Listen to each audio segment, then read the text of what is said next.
Good evening.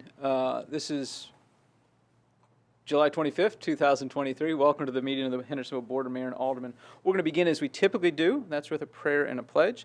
Today we have Pastor Joel Wilkie from, I'm sorry, Joel, help me out, from Life Church, just down the road from us a little bit. We appreciate you being here. We appreciate what your church does for us. And will you please lead us in prayer? Absolutely. Thank you. Let's pray. Heavenly Father, we come to you humbly as the creator of the universe, the one who knows us and loves us better than anyone else does. God, we thank you for just your many blessings. God, we thank you that your word is very clear, that if we'll draw near to you, that you will draw near to us. And so, God, in this moment, we are inviting your presence to be in this room, God, and we just ask that you would order every single thing that takes place in this room tonight, God. We thank you for also the fact that your word says that if we need wisdom, all we have to do is ask for that wisdom from you, and that you'll give it to us. And so, Lord, we lift up every single person in this room. God, there are leaders in this room that, God, in this moment, they need wisdom. God, you see their hearts and you see their minds, their circumstances. God, we know that in a room this size that there are some real needs that accompany the folks that are here. So God, like only you can, I pray that you'd minister to every person. God, we had one specific need that was presented tonight for Vicki Fennell. God, she is a citizen of Gallatin, as you know. God, you know her because you put her together in her mother's womb, God. She fell and she's hit her head. And so, God, we lift her up tonight. And we pray, God, that you would raise her up, God, that you would heal her body, heal her head. And we pray, God, that would be done for your glory, Jesus. And Lord, we thank you for, once again, the men and women who lead this community. And God, we pray that they wouldn't just have wisdom from books and from knowledge and from great ideas, but God, we pray that they would have supernatural wisdom that can only come from you. And we pray specifically for Mayor Clary, that God, as he leads this meeting, as he leads this community, that God, you would watch over him. I pray, God, that you would use him the way that you want to use him, God. And Lord, I pray for each of these other leaders, God, that you'd put a hedge of protection around them and their families, and God, they would have good health, and that, God, they would open their hearts to your wisdom as well, God. Lord, we love you, and everything we do, we want to do for your glory and to bring honor to you. So, Lord, bless this meeting. We pray, God, they would go according to your will, according to your plan. We love you, and we pray all these things in Jesus' name. Amen. Amen. Amen. So again, that was Pastor Joel Wilkie. He's from Life Church, again, just down the road. We appreciate you being here and appreciate you for what you do for our community as well. Thank you. Thank you. Please join me in the pledge. I pledge allegiance to the flag of the United States of America and to the republic for which it stands, one nation, under God, indivisible, with liberty and justice for all.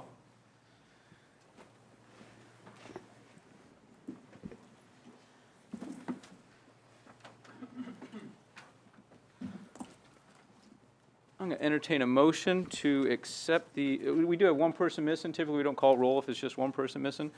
We've got Alderman Collins missing. I'm going to entertain a motion to accept the agenda. We have a motion from Alderman Waters and a second from Alderman Robertson. Alderman Bergdorf, let me mention something real quick. We are waiving the 2-week rule on a couple items there. I need to bring your attention to that. Alderman Bergdorf. Yes, sir. Thank you. I would like to move that we defer or postpone item number 10 on the agenda, other items. I suggest the board needs more time to seek and consider a few more candidates for the Resource Authority. So we have a motion to remove item number 10. Second. We have a second from Alderman Sassy. Any discussion on that? I'll be happy to discuss with you. Go ahead. Okay, thank you. I feel like that we need to, the Resource Authority is in charge of our trash. Well, it's not really in charge of our trash. It is it's a entity that services our trash. So we need to have someone who knows more about process, a little bit more about waste management, I think that we need to seek other candidates for this position. So where we are with that is the appointment that the seat that I sit in actually was up in, I think, February it was. I'd it served was on the- June. June of this year? June 30th, yeah. Okay. I've been serving on there almost since I came in, filling former Mayor Scott Foster's term, and then my own term since then. And so I think it is important that we go ahead, especially since it has expired. I think it's important that we go ahead and vote on this. If somebody wants to make a nomination when we get to that item, they're welcome to make nominations other than just myself. So, Alderman Waters. Thank you, Mayor. I appreciate the Alderman's question and deferral. But I think we all know how important the Resource Authority is. It's not just a minor committee. It's a very important, made up of mayors and every high-standard employee of our city. In the 12 years that I've been on this board, we've had the privilege of sending good people, smart people, in good standing. So as vice mayor, I move to reappoint our mayor, Jamie Clary, for another term on the Resource Authority of Sumner County Board of Directors. I so move. Thank you. Alderman Waters, appreciate that. We'll come back to you when we get to that item. I appreciate that. Any other discussion on whether or not we have it on the agenda? We're going to take a roll call vote on this. Okay? So let me turn on everybody's microphones. And so the motion is to remove item number 10. And a yes will remove that item, and a no means we will take it up when we get to that place on the agenda. Go ahead. Bergdorf? Oh, I thought we were registering. just electronically. Just voted. voice vote? I'm sorry, yes. Sorry, I screwed you all up. This can be an electronic vote. Sorry. So all those in favor of removing item 10, when we get to if we get to the actual item, it does have to be a voice vote. Okay. So this can be an electronic vote. So all those in favor of removing item 10, please press the green button. Those opposed, press the red one. So green button would remove it. The red button would keep it.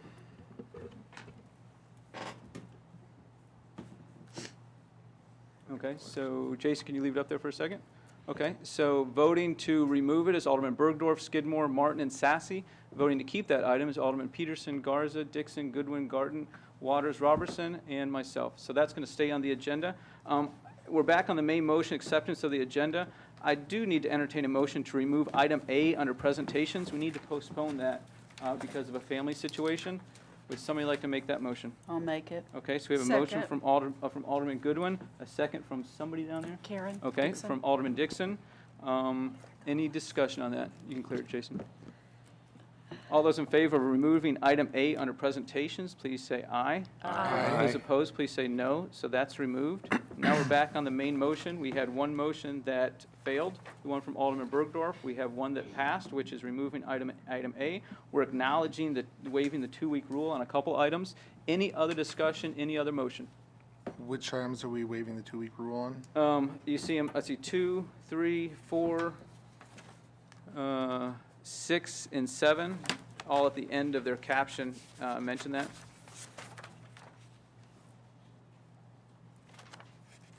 And of course, when we get to those items, if somebody would like to defer it, that's an appropriate motion as well. Okay. All those in favor of approving the agenda? No. That passes unanimously. So next we're on presentations. We removed item A, and now we're on item B. This is a presentation of July Beautification Awards by Kathy Pascal with the beautiful Hendersonville Committee. Kathy, good to see you again. Thank you, Mayor. It's good to be here. Alderman, good to see you. I'm happy to be able to present 6 winners tonight and 1 business. Although not everyone is able to be with us tonight, we will recognize them all. But before that, I wanted to let you know, too, that beautiful Hendersonville participated today in a public service announcement commercial that was being shot at Sanders Ferry Park. And that was done by TDOT for Nobody Trashes Tennessee, and so we're really happy to have been able to be a part of that. And Miss Denise Baker with TDOT wanted me to be sure and thank you all for letting them use that great property. She said the park was really just perfect. So we'll move on to our presentations now. I'll present the certificates and the gift card from Ace Hardware. Mr. Yandell was not able to be here tonight, but they continue to be a sponsor for our beautification winners. So, first of all, we have Jamie and Debbie Irwin from 145 La Plaza. 146, okay, I need my glasses. So, thank you so much. Their place is beautiful. Jamie has been the hardest working man in Sumner County as long as I've known them, and their place is beautiful. So if you get a chance to ride by and see it. So if you'll just wait here. Yeah. So from Ward 2, Dale and Jenny Payne. Are they not here tonight? Okay. Well, we'll make certain that they get their certificate and their card. And from Ward 3, I don't believe he was able to join us tonight, Mr. John Aguilar, and he is at 1000 Victoria Lane West. And then in Ward 4, we have Daniel and Joyce Ferguson. Yeah. Thank you so much. Thank you. Their place looks great, and I know that he said that when he tells people where he lives, they go, oh, yeah, that's the place with the pretty flowers. So thank you so much. Thank you. We appreciate what you do. Mm-hmm. Yeah.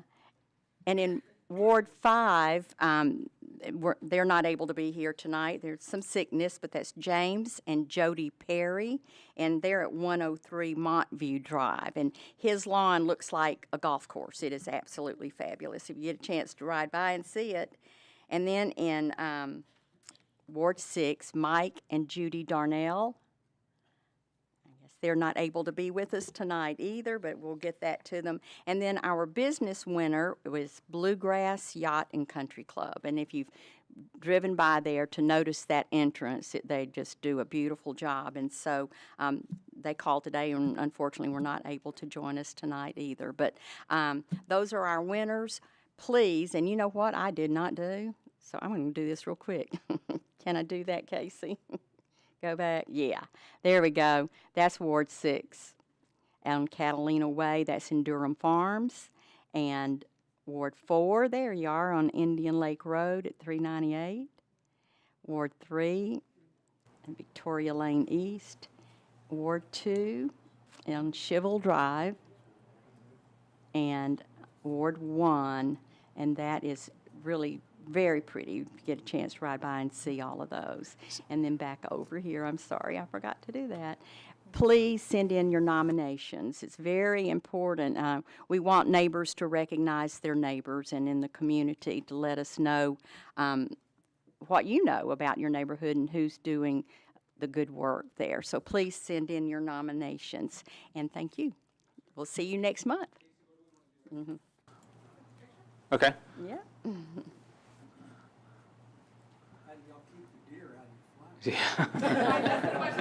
Yeah. So do we want, what do you want? Okay.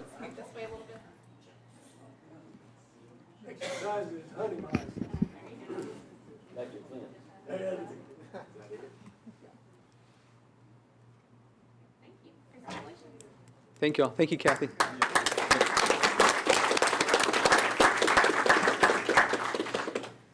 So we have no public hearings. We, next on the agenda, we have the minutes. I'm going to entertain a motion that we approve the June 27th minutes. We have a motion from Alderman Waters. And a second from Alderman Garza. Any discussion? All those in favor of approving the minutes from June 27th as they were provided in your packet, please say aye. Those opposed, please say no. That passes unanimously. Now we're on to citizen comments. We have 4 people signed up. Speakers must identify themselves by name and address. Public comment shall be limited to 5 minutes per person, which time is not transferable to other speakers. All comments are to be directed to the presiding officer, not to aldermen, city staff, or other members of the public. Comments must address issues, not individuals or personalities. Personal attacks shall not be tolerated. Comments may support or oppose particular issues or measures, but the motives of those with differing views shall not be questioned or attacked. Malicious comments will not be allowed. Speeches for or against particular candidates running for public office shall not be allowed. David Mooney, Cherry Grove Drive.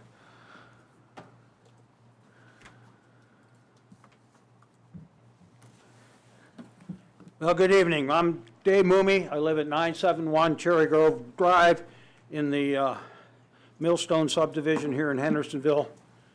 And I would like to talk about Exit 8 railroad crossing requirements to be upgraded. I live on what I call the dangerous side of Exit 8 railroad crossing. The side that is isolated from emergency services if there is a train blocking Saundersville Road at the Exit 8 at 386. The area I live in is Ward 5 and in Sumner County District 11. In a normal situation, my house would be serviced by Hendersonville Fire Department and Sumner County EMS from Station 6 at Winston Hills Parkway. Normal drive from that Station 6 to my house is approximately 3 minutes and a distance of 1 mile.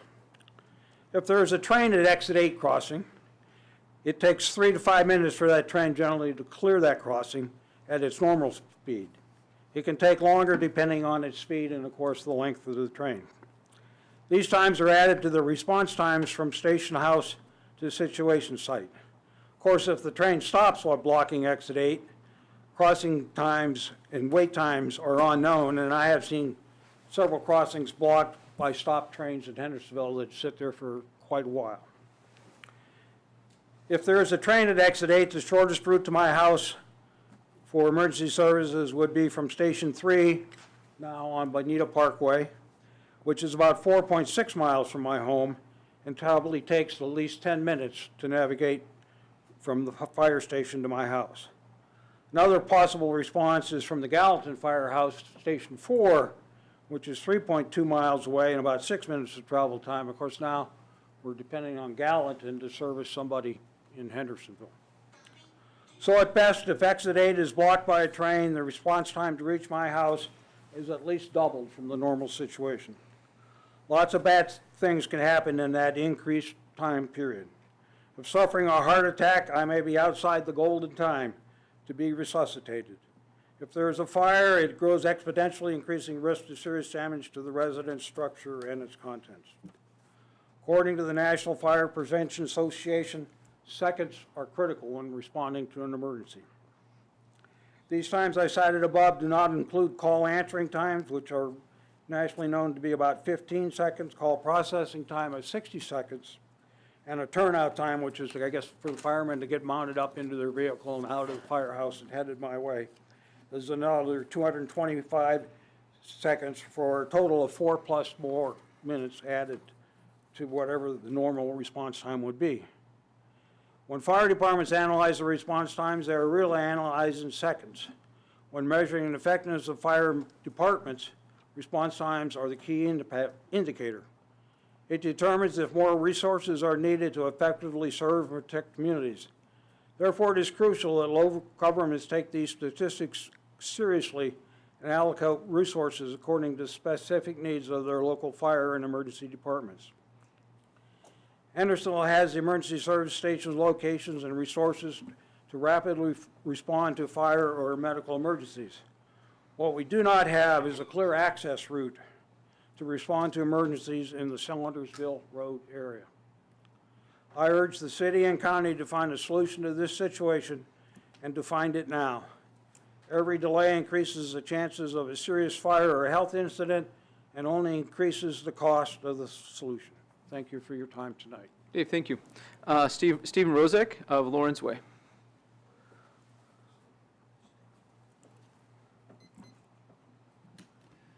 Stephen Rozak, 110 South Lawrence Way in Ward 5 here in Hendersonville. The issue I'm going to speak about has been going on definitely for 7 months, and it really came to a head today.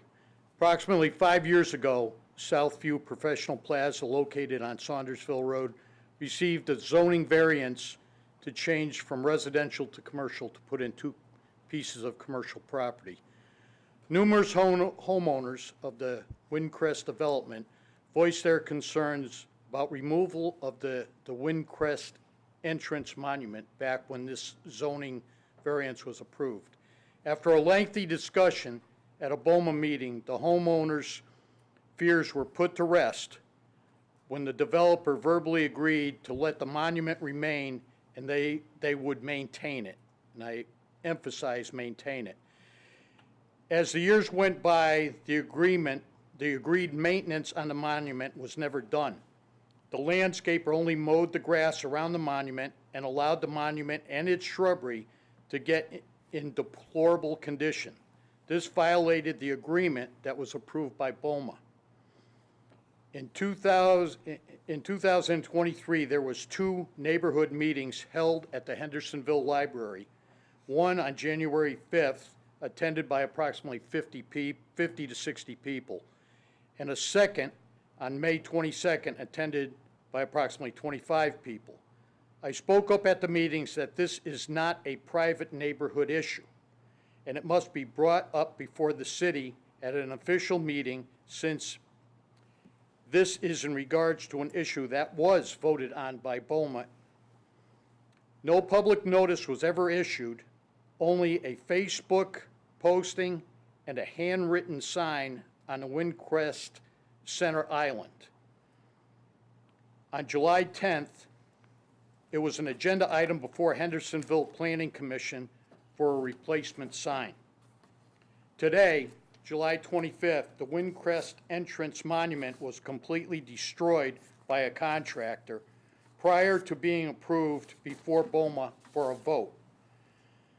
This is absurd that a commission has the authority to approve and act on an issue that was previously approved by our elected city aldermen. This sets a very dangerous precedence that future developers will use against the city as a past practice issue. A developer can submit an approved plan to the Planning Commission and just wait a few years and do as they wish and not follow the agreement approved by BOMA. There are 2 current issues before the Planning Commission now, which are just I have to speak about. One is the Jackson Town homes. A serious issue was with the front entrance stairs not being built according to the plan submitted to the commission. And the second is flooring and decor. And has, flooring decor has issues over zoning regulations regarding parking and overhead door facing the street. And by attending the Planning Commission's meetings, many of these things are brought up, and it's almost a verbal approval, and that's how this issue with our entranceway and our sign came up. If someone could please enlighten me how the rules apply to different developers on totally inconsistent bases. I think we have to have some kind of solid agreement with the Planning Commission, and it should not be this voice vote, oh yeah, you guys can do this and the other people can't do it. Stephen, 1 minute. All right, I'm all done. Thank you very Okay, much. appreciate that. Thank you. John Wallace, Raintree Drive.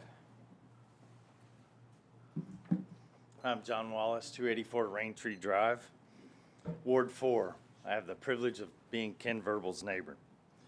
My house backs up to 540 Indian Lake Road. I think it was on the front page of the newspaper today, the Hendersonville Standard.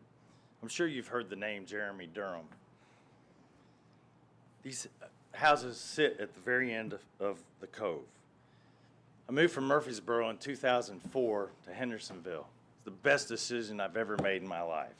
I'm a lifelong native of Tennessee. I grew up in Cookeville, went to school at MTSU, and moved here because I commute to Louisville for UPS, who did not go on strike. They got an agreement today. So I have a job next week. So my commute was shortened by over an hour to an hour and a half, and now with traffic, maybe 2 or 3 hours. And it has made a lot of difference for my commuting time. I'm also a retired colonel from the reserves. And in 2007, 2008, I deployed to Iraq. It's 3 years after I moved here. But I knew that my house and my neighborhood, I was in good hands because I have neighbors, friends, and family that took care of my house while I was deployed. While I was deployed, I spent a year listening to F-16s, F-18s, Black Hawk helicopters, mortars, and bombs randomly going off all hours of the day and night.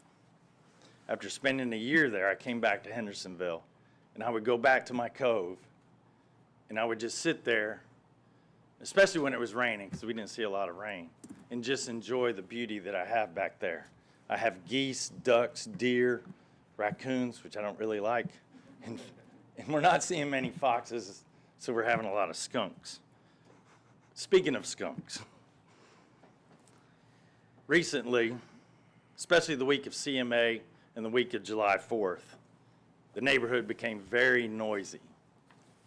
The tenants during CMA were up all hours of the night, and as you know, we've had to call the police to, because they're in violation of not only the VRBO ordinance, but they're also in violation of the ordinance to have the noise ordinance. This is a neighborhood which there aren't many left where a child can get on his bike and ride to Indian Lake Elementary. They can ride to the tennis club and they can ride to the swim club. And I dare say that there's probably 10% of the population in America that can still do that. We do not want transient tenants. We do not need transient tenants in this neighborhood, and especially in Hendersonville. We have and support the ordinance for a reason. The big concern right now is the measly amount of the fine. $50 a night does not punish this VRB owner enough to make it economically unviable instead of viable. I get it. There are people out there that need to have VRBOs, but this neighborhood does not. We all are a very close, tight-knit neighborhood. You saw that when we did the park. You're seeing it now as we have this problem with Jeremy Durham. He's not a good citizen, and we do not need citizens like that in Hendersonville. I hope before tonight you didn't know my name. That's what kind of citizen I want to be. And this guy is not that citizen. And I'm asking that we work to increase the fine, not only with the city, but with the state. And I'm sure Ken and I will be at the state level to make that happen. Thank you. John, thank you. Thank you, sir. Kenneth Verbal, the landings.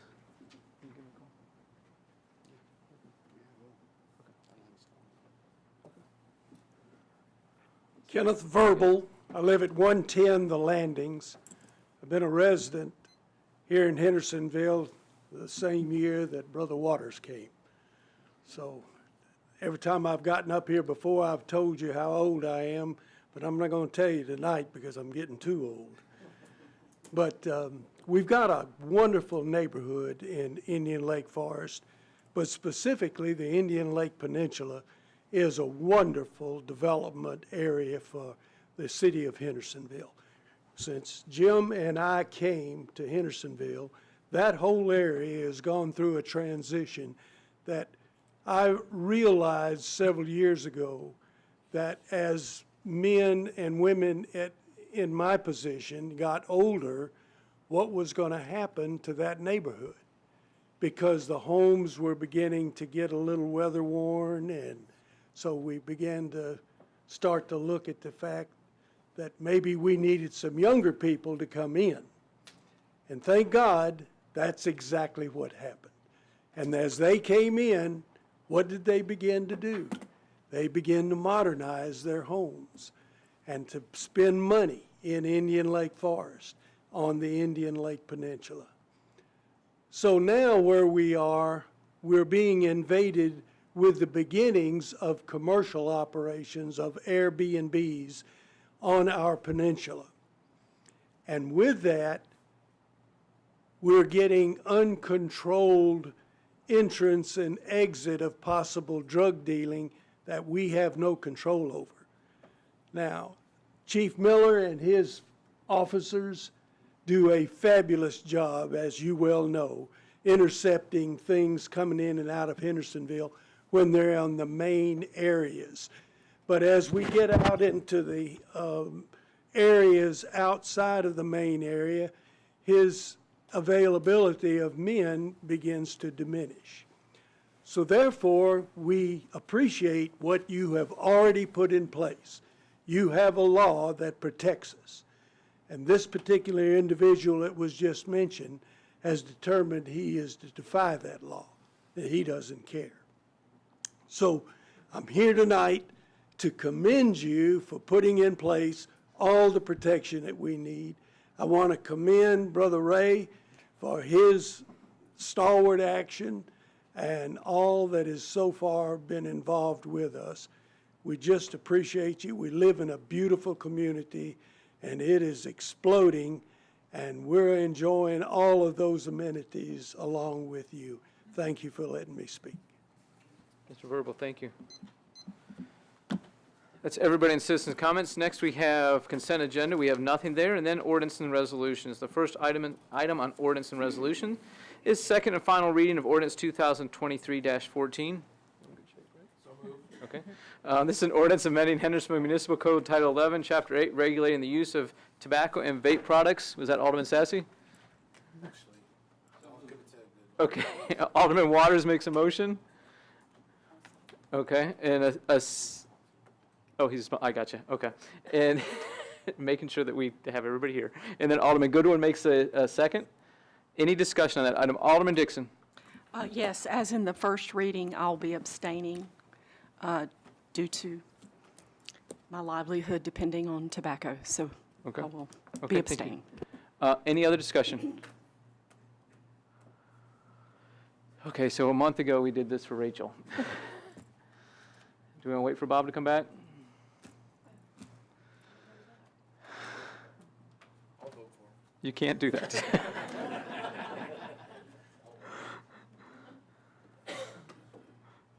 I suspect that he thought the discussion was going to go a little bit longer, and we'll give him a minute. There we go. John, we want to get your phone number. Lance is going to give you a call. We want to get you your phone number. Yeah. Yeah. Okay. We waited for you. I appreciate it. Okay. Shouldn't went to Taco Bell and got a large. So this is second and final reading of ordinance 2023-14. All those in favor, please say aye. Aye. Those opposed, please say no. That passes unanimously. We have one abstention, and that is Alderman Dixon. Next, we have first reading of ordinance 2023-15. This is an ordinance amending Hendersonville Municipal Code Title 1, Chapter 5, relative to public meetings of all government bodies of the city. We have a motion from Alderman Robertson and a second from, where was that, Alderman Bergdorf. Alderman Peterson, go ahead. I'd like to co-sponsor that. Okay. Without objection, we're going to add Alderman Peterson. Any other discussion? Alderman Sassy. Yes, thank you, Mayor. On section 1-504, public comments, number 6, item B.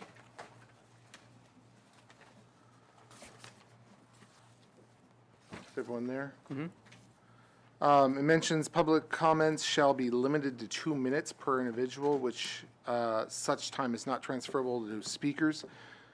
We heard in one of the committees, I believe it was General Committee, that was supposed to be related to just the non-BOMA committees, but it doesn't specify that here. So can we change that? I would ask that we change that language to say public comment should be limited to 5 minutes for BOMA per individual and 2 minutes for all their committees. So I think, go ahead. Go ahead. Alderman Sassy, so under number 1, where we put the section shall apply to all governing bodies of the city except for the following, which is the Board of Mayor and Aldermen, which is governed by section 1102, that has the 5-minute provision in it under the code. Okay, so that's not limiting just to that single section of public comments, it's for the entire public comments section? Does that make sense? It makes applicable the public comments only to any meetings that aren't BOMA. That aren't BOMA, so Yeah. that entire 1-504 would, It it excludes. applies to that entire section. Yes, Okay. it excludes BOMA. Okay, understood. And since I have not looked it up, in section 1-102, it does specify 5 minutes then? Is that correct? I do believe so, but I can confirm that. I just want to make sure we have our aces in places.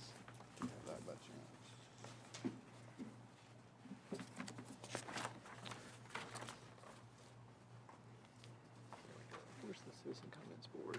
The sheet. What people send it to? You're fine. It doesn't tell us where we got that. Okay. Thank you. Yes, it does say 5 minutes under the code for BOMA. Okay. Thank you. Then I'll withdraw Okay. my amendment for that. I do have another question, though, for 1-503 on agendas. It says, "The agenda for the upcoming meeting shall be made available to the public in a place accessible to the public and no charge." And then further down, where is it? It mentions how it can be online, but I would ask that it be required to be online. Let me see if I can find that. Where was that? Do you know where it is? Believe What section is that? 1503, right? Yeah. Section 5 or subsection 5 of 1503, is that what? Yeah, that may make the agenda available to the public through its website, which shall be considered a place that is accessible to the public. Can we change that may to will? To ensure that it's, Yeah. because, I mean, everyone's accessing online nowadays. It's, it might need to be a motion that Yeah. the board approves. Yeah. but there's no legal issue with doing that. Okay? Okay. Then I would like to make that motion. We change the may to will. Okay. Do we have a second? I'll second right We have a second from Alderman Garza. So if you look on page 18, you see at the top of that, 1-503 agendas, go down to, in parentheses, item number 5. A city governing body may, we're going to change that may into will if we approve this amendment. Any discussion on that? Second from Alderman Garza, is that correct? Yes. Okay. Go ahead, Alderman Dixon. So if we have our website go down for some reason, we'll be out of compliance to this. And that's why I would prefer to keep it to May. What do you think? I mean, that's up to the board, but, I mean, she's. Alderman Sassy. Well, then maybe we could add at the end of that, barring any technical difficulties. So before the period? At the end of that section, let's see, will make the agenda available to the public through its website, barring any technical difficulties, which shall be considered a place as accessible, yeah. Alderman Garza, do you agree with that? Yes. Okay.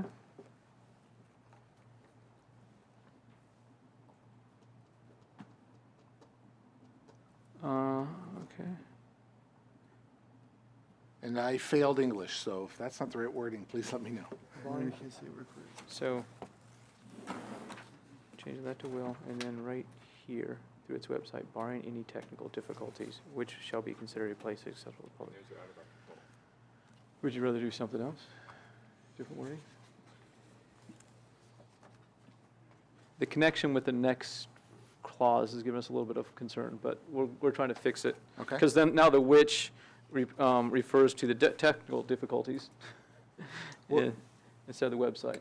Alderman Sassy, would you be okay if it said, "A city governing body shall make the agenda available to the public through its website, comma, to the extent it's possible to do so"? That's pretty vague. What would that mean exactly? Well, if it was a technical difficulty, it would be impossible to do so, I would think. So would that be stating that we will do it if we're able to? Yes, to the extent it's possible, but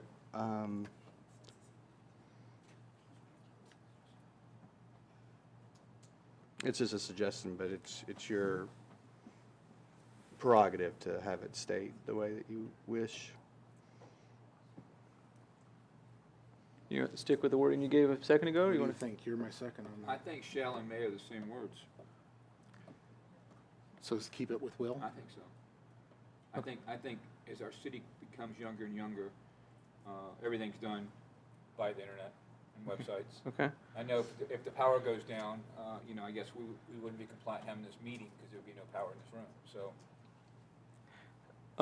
So where are we on the second part of that? Do you want to use the wording that Alderman Sassy mentioned, or do we want to change it?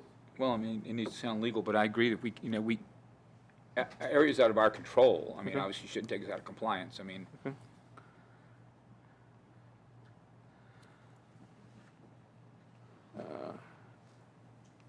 Alderman Sassy, you want to go with what your motion was?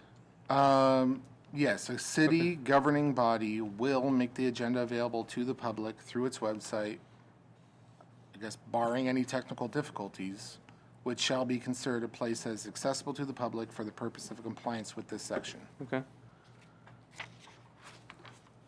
Okay, any other discussion on that? Or any other clarification needed? Legally, are we okay with the verbiage? Okay. Will that work, Lance? Yes, I was just trying to make it a little bit more broad if there was something other than technical difficulties, why it can't be posted. When you say shall or will, to the extent that it's possible whatsoever means it shall or will. But I was just trying to make it a little bit more formal and a little bit more broad if there was some other situation other than a technical difficulty, but that's just suggestions. So, what's it? I understand what he's trying to do there. I Yeah, get it. yeah, as do I. So barring any unforeseen circumstances outside of our control? Outside the city's control. Outside the city's control? I like Yeah. that. You with us? Okay, just a second, I want to make sure Annette has it.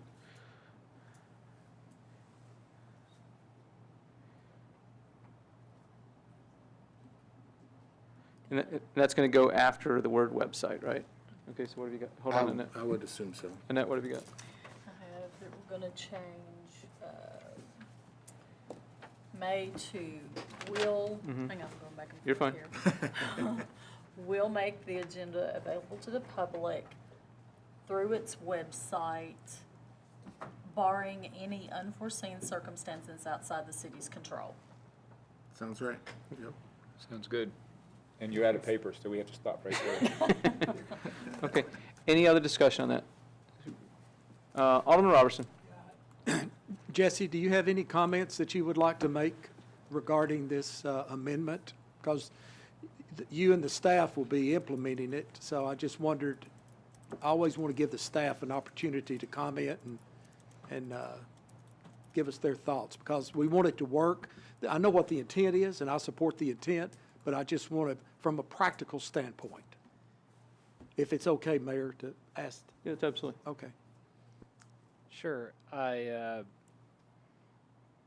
think a practical way to achieve what Alderman Sassy wants to do without maybe having the risk of these issues is if maybe there's number 7, so number 7 gets pushed to number 8, number 7 could say that the mayor shall direct staff to put the agendas online. So we would be directed to put the agenda online. If there's some technical issue where we can't do it, then we wouldn't be able to, but there would still be the directive where, from staff's perspective, we're going to put these agendas online. That may be a solution. Alderman Robertson? Well, his comments stand, so I guess it's up to the motion and the second, to consider that. I have no objection. I just want whatever we do to be practical in its application. So it's up to the motion maker and the second, I guess. So I've got a little bit of concern about that. Lance, can the board direct me to do something that is a duty that's not in the charter? I mean, I'm fine doing it, but I just don't, I've got to think about future mayors.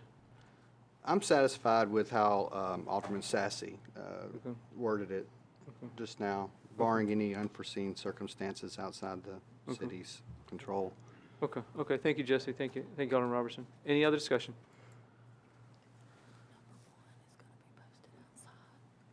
Okay, hold on, explain, I'm gonna have Annette explain something, go ahead. Okay, on subsection 1, it states that the agenda for the upcoming meeting shall be made available to the public in a place accessible to the public at no charge. It's always posted on the bulletin board out front, like in the portico. So that's, I mean, that would cause somebody to have to make a trip to City Hall to check on that, but that is another place that it is posted. So it's not just posted on the website. So I appreciate that, because we have had that question of where it actually is posted publicly. Alderman Garza. Yeah, just a quick note. I mean, you know, I'm one of the old guys on the board, and we got a few younger members, but when you talk to our kids, you know, in their 20s, and, well, I'm not going to admit how old they can be, they do everything online. They're not going to drive anywhere and read a posting. I mean, everything they do is online. So as we continue to grow this city, we got to keep in mind that, you know, most of the new developments coming in are younger people, younger families. And I think it's important, whether it's for tomorrow or for 10 years from now, that we become much more of an online city about everything we do, because they're going to read it from their little computer called a telephone. Yeah.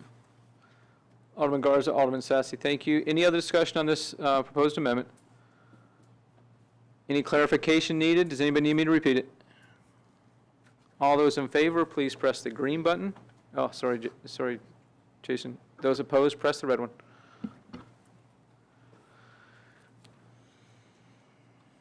Missing. I'm still live here. Oh, we're good. Okay. So thank you, Jason. Can you leave it up there for just a second? So those in favor, Alderman Bergdorf, Skidmore, Peterson, Martin, Sassy, Garza, Waters, and Robertson. Those opposed, Alderman Garden, Goodwin, Dixon, and myself in favor. That passes with a majority vote. Now we're back on the main motion. Alderman Skidmore. Yes, thank you. Just have a quick question. I saw we were speaking earlier. I just want to make a clarification. You got 5 minutes on the board when you come and speak to us. Did I hear you say that when you're in committees, you only have 2 minutes? Is that correct? That's what this ordinance has in there. Okay, well, I'm still going to support this ordinance, but I will say this. I am very grateful that the aldermen in Public Works have placed myself as chairman, but I will tell you right now, if it takes you an hour to come to that committee and speak to us, I'm not going to give you 2 minutes. I'll give you as long as you want. 2 minutes, when you go to these respective committees, I expect not only the aldermen to pay attention to your problem, because that's what that committee is there for, but I expect them to give you the respect that you deserve as a constituent within the city. If it takes you an hour to talk about you've got a drainage issue or a road issue, you're going to get it. You're not going to get 2 minutes from Mark Skidmore or anybody from that committee. You're going to get whatever you need. So I will support this, but I want to go on record letting the people of Hendersonville to know that when you come to Public Works, you're going to get more than just 2 minutes. I can guarantee it, as long as I'm sitting here as chairman of that committee. And if one day when I'm not chairman of that committee and I'm still on that committee, I'm going to ask for a continuance of time to allow our people to have what it takes. I'll close with this. The committee system within the city of Hendersonville is so important. It's probably one that we really don't think about, but our committee system within the city of Hendersonville, that's where everything starts in Hendersonville, period. Our ordinances, our resolutions, our street resurfacing, our drainage, our signs. I mean, every single thing that you could possibly think of in local government and committees, that's where all this work starts. And then it filters down to the Board of Mayor and Aldermen. So I'm going to go ahead and vote for this, but I can promise you in Public Works, you're going to get more than 2 minutes. You're going to get what you need to get your point across. Thank you, Mayor. Alderman Skidmore, thank you. Let me clarify a little bit. This is just 2 minutes under citizen comments. The chairman could offer them the opportunity to speak by suspending the rules for as long as they want. This is just under citizen comments. If the chairman and the members of the board decide they can speak longer, they absolutely can speak longer. That's not up to me. That's up to the individual committees. So, yeah. I'm sorry, Alderman Bergdorf. Thank you, Mayor. Appreciate it. Every time we go down this slippery slope, every time we put restrictions in place, we tend to continue to restrict our freedoms and our abilities to, for the sake of efficiency, we tend to restrict our liberties at a little bit at a time. It's slowly eroding. I would like to suggest just to remove that from the amendment. Public comment shall be limited to 2 minutes per individual, and just leave it up to the, if we could, just leave it to the chairman. What page is this? 18? 18. 6B.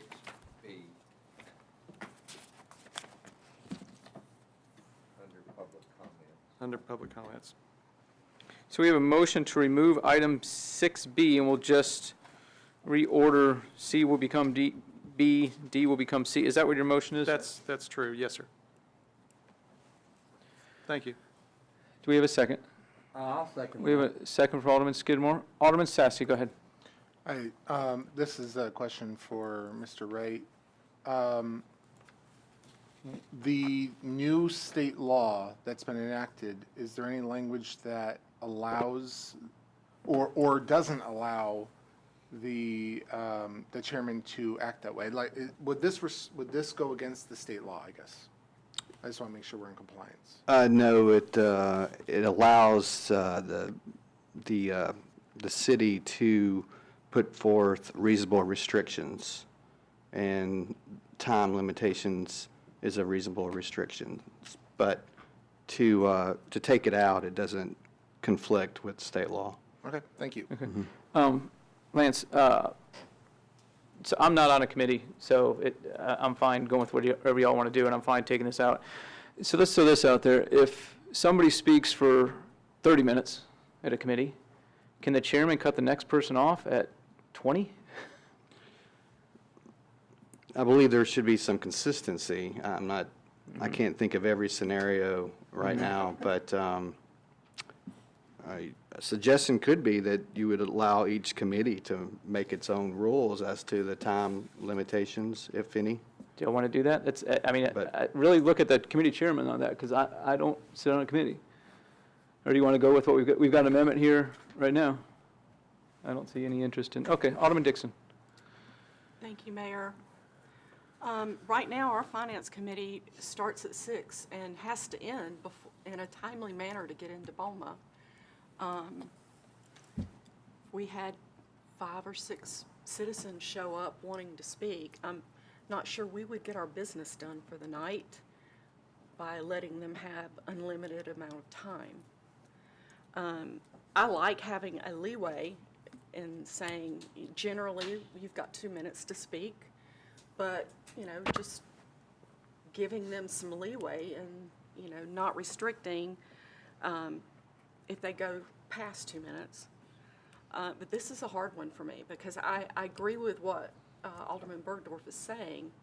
It can look like we're taking away freedom of speech. But it's a hard one when you've got an hour. We've got less than an hour to get business done. You know that. You're our vice chair. So I'm torn on this one, just to let everybody know. Alderman Dixon, thank you. Alderman Robertson. Well, BOMA limits to 5 minutes, is that correct? So I would be more amenable to change the 2 minutes to 5 minutes, and this is the reason. Such committees that are not being led by aldermen, such as the golf committee, all the other committees that are citizen-led, I'm afraid that leaves too much, not discretion, but it leaves too much to manipulate the time unequally among all the different committees. So would you be in favor of changing the 2 minutes to 5 minutes, which would be identical to what BOMA does, with the understanding that the chairman can extend that? So I do think some parameters are in order. So, you know, would you consider that a friendly amendment, to change it from unlimited to 5 minutes, just the same as BOMA? Yes. Yes. Yeah, I'm on. There you go. Look at that. Okay. Yes, I will consider that a friendly amendment. And then if However, then if there are abuses, we can address that, you know. The chairman, I would leave it up to the chairman, ideally, to run his meeting or her meeting appropriately. So that is a compromise. Thank you for presenting the compromise. I don't know that I would. No, I don't. Thank you, though. I think it's just, you know, we're going down that slippery slope, but. So still remove item B, so there'd be no time limit at all? No time limit. Okay. I think we need to leave it up to the chairman of the committee. Am I out of compliance? May I? Hold on one second. Yeah. Go ahead, Alderman Robertson. What that possibly could do would be to have unequal application across the different city committees. Okay. One chairman could say, well, I'm just going to give him 1 minute, you know, and another one would say, well, I'm going to give him, 20 minutes. So if we're looking at guidelines primarily, is this what we're doing here? Yes. That's fine, as long as we're guidelines and the chairman have the ability to control their meeting. I think you're agreeing to disagree. I agree with your proposition. I will agree to 5 minutes. Oh. Okay. Alderman Skidmore, you made the second. Would you agree to leave, I guess, sentence B in there and change the 2 to 5? And again, still the chairman and the members of the committee could have suspend the rules and have that person talk as long as they want. That's fine. You know, one thing I said tonight, You with us? just pick your fights on the board where you can, when you can win, and one, sometimes they're not worth fighting over. This is one not worth fighting over, 3 extra minutes. I mean, with the chairman can overrule anything in there, so under Robert's Rule of Order. So that's fine. I agree with whatever you guys say. Okay. It's not worth fighting for. Okay. Alderman Bergdorf, Alderman Robertson, Alderman Skidmore, thank you. Alderman Sassy, you had your light on a second ago? We good? I was just going to agree with Okay. Alderman Robertson's Okay. Okay. So what we have a motion in front of us is an amendment to remove on page 18, instead of 2 minutes, make that 5 minutes. Jason, we ready? All those in favor of that amendment, please press your green button. Those opposed, press the red one.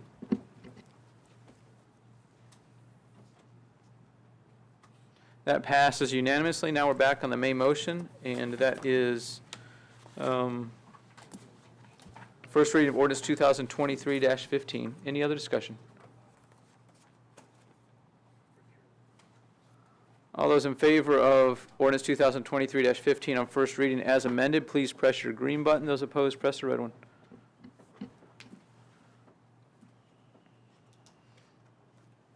That passes unanimously. Thank you. Now we're on to item 3. This is first reading of ordinance 2023-16, an ordinance appropriating a violent crime intervention fund collaborative grant for the Sumner County region to be administered by the Hendersonville Police Department. I so move. Second. We have a second from Alderman Goodwin. Any discussion on this?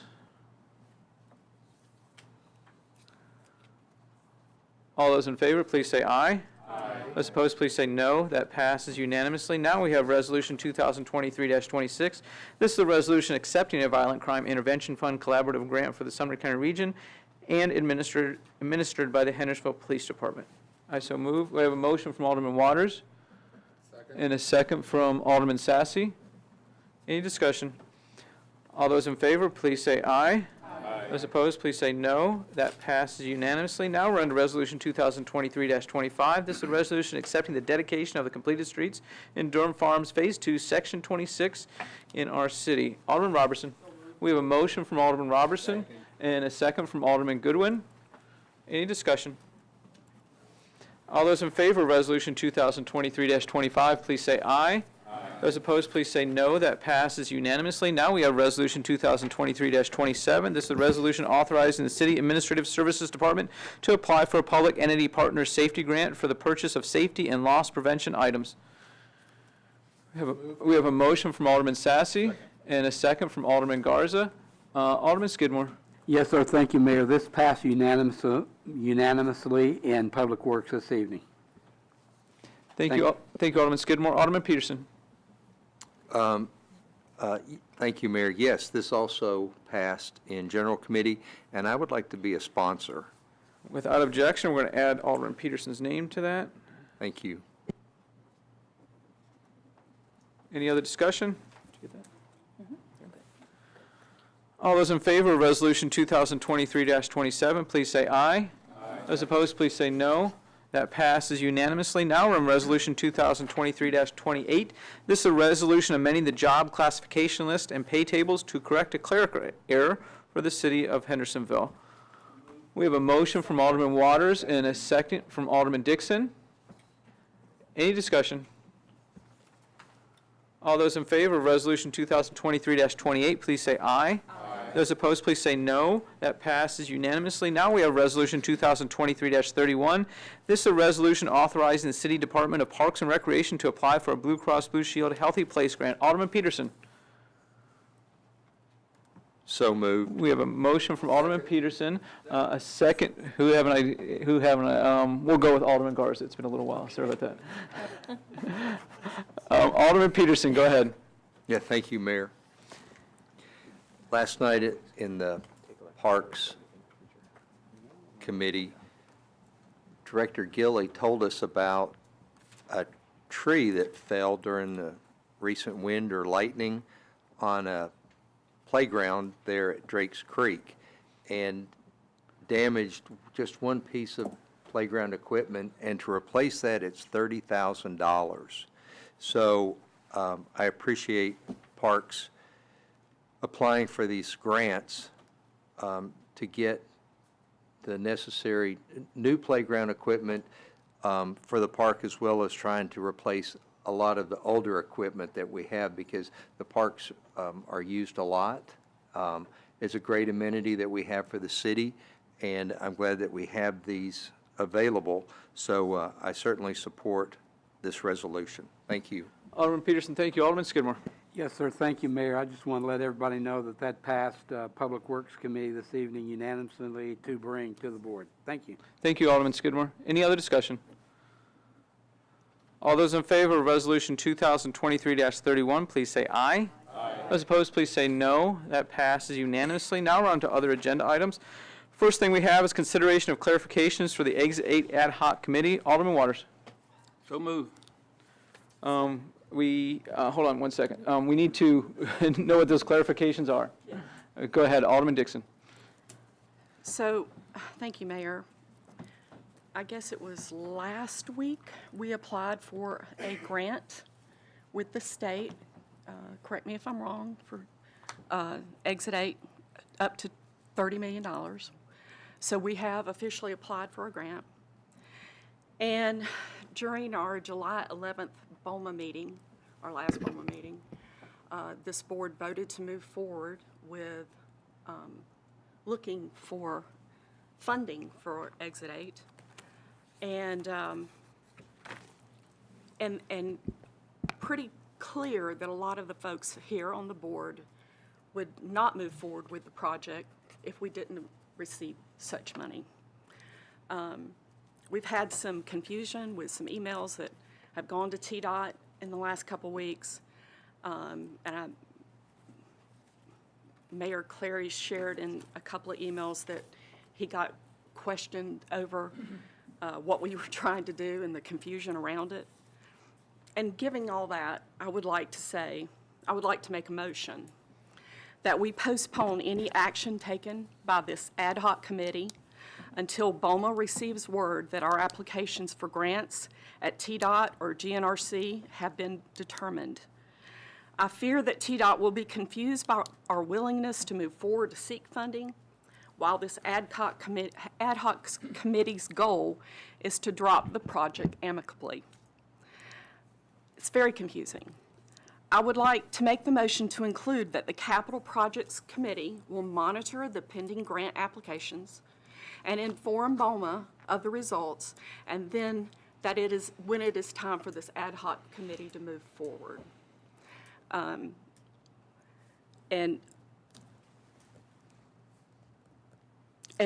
to begin discussions with TDOT regarding the consequences of terminating the contract on Exit 8, and bring a report and recommendation to BOMA on how to proceed.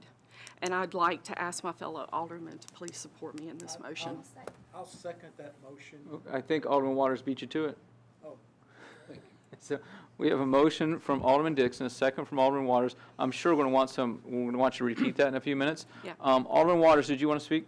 Yes. Go ahead. Are you saying that I second her motion? Gotcha. Okay. Do you want to add anything else? I didn't say a word. Okay. Alderman Peterson. Can I go ahead? Sure, go ahead. Thank you.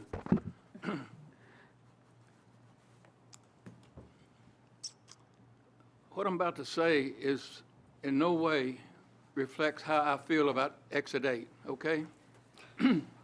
No way in the world. If I recall, I was nominated in our last meeting by my Ward 6 colleague to be chairman of the ad hoc committee. As far as I know, his nomination for me and the committee was approved by the board. We, the committee, took this nomination seriously.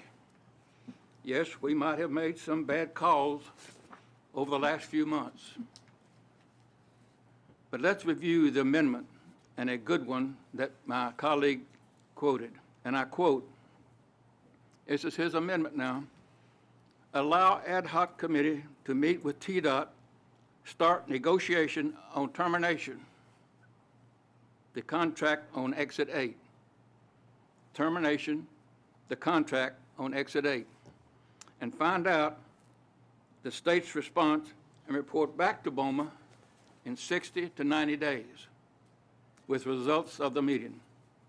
While the committee is doing that, the board will keep soliciting for finances, for grants, and any kind of finance help that we can get. That's the end of the quote from my colleague's amendment. So this committee had a discussion by phone with one representative from TDOT. I felt it was a good discussion. We had several questions, and he did not hesitate on his answers. Here's just a few of my questions to him over the phone. Number one, is this intersection unsafe for vehicle traffic, and what studies exist to show this? His answer, yes, but no study. Number two, TDOT recognizes its role in financial assistance the city on this project by agreeing to fund 50% of the early cost of designing the improvement. Since this early commitment, the cost has mushroomed. Does the state see if anyone provide additional support for the project total cost of this and moving forward? No. Is TDOT aware of any funding or grant assistance the city could tap for this project? No. What are the short-terms and long-term implications to the city with respect to TDOT if the city votes to abandon the project? Consider closing. Consider, not terminating, not closing it. Consider closing it. Now, they did that in 20 years ago. Consider closing it. It's their pet peeve. Consider closing. So, as chairman of this committee, what was emailed to the state was not a committee decision, but we learned by our mistakes. No one is perfect. I totally disagree with what I'm hearing about a motion Lost my place.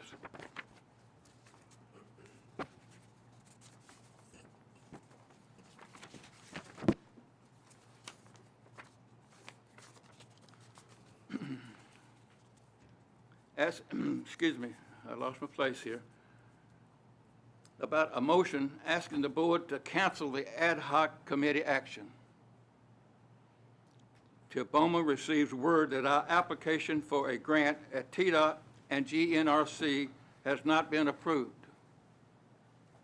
Is that clear?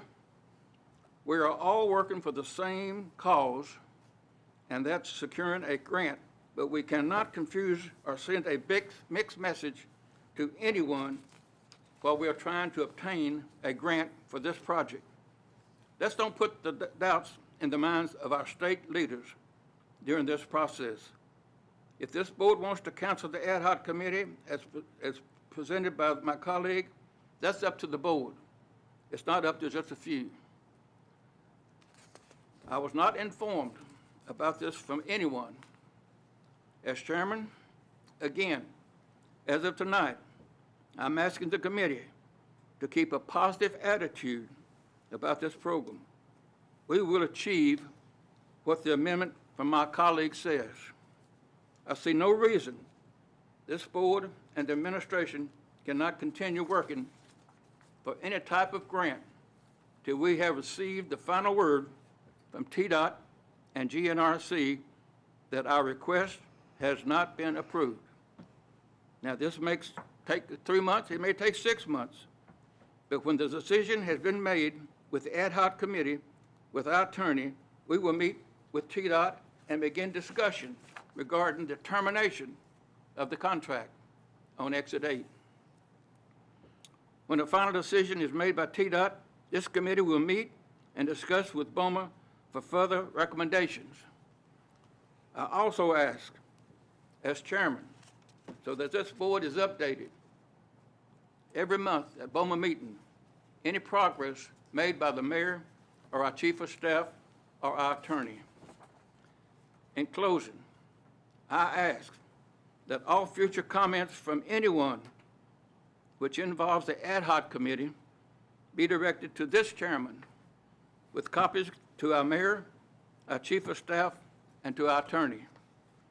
As chairman, I'm asking our attorney tonight to proceed as soon as possible, making arrangements with TDOT for a meeting, and the results of that meeting will be presented to BOMA as soon as possible. So again, this committee will be active till a final decision has been made by all parties to be terminated. Thank you, Mayor. I so move. Alderman Waters, thank you. Alderman Peterson. Thank you, Mayor. I had a question for Alderman Dixon's amendment. The city has applied for a $30 million grant, I believe.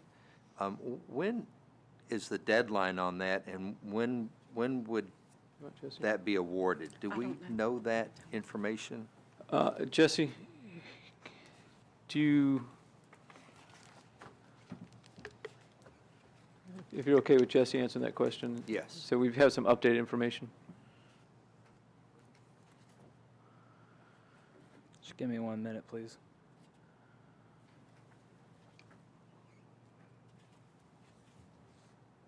Let me come back to you after he's done. We have two motions on the No, table. we don't. We just have yours. Okay. So the grant was submitted July 12th. We expect to be notified October 1st. October 1st.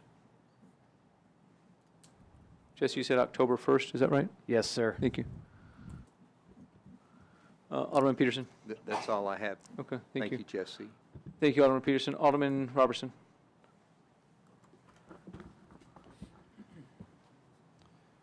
I sure didn't mean with my amendment at the last meeting to create any confusion, but there has been some new information that we've been given on this grant application.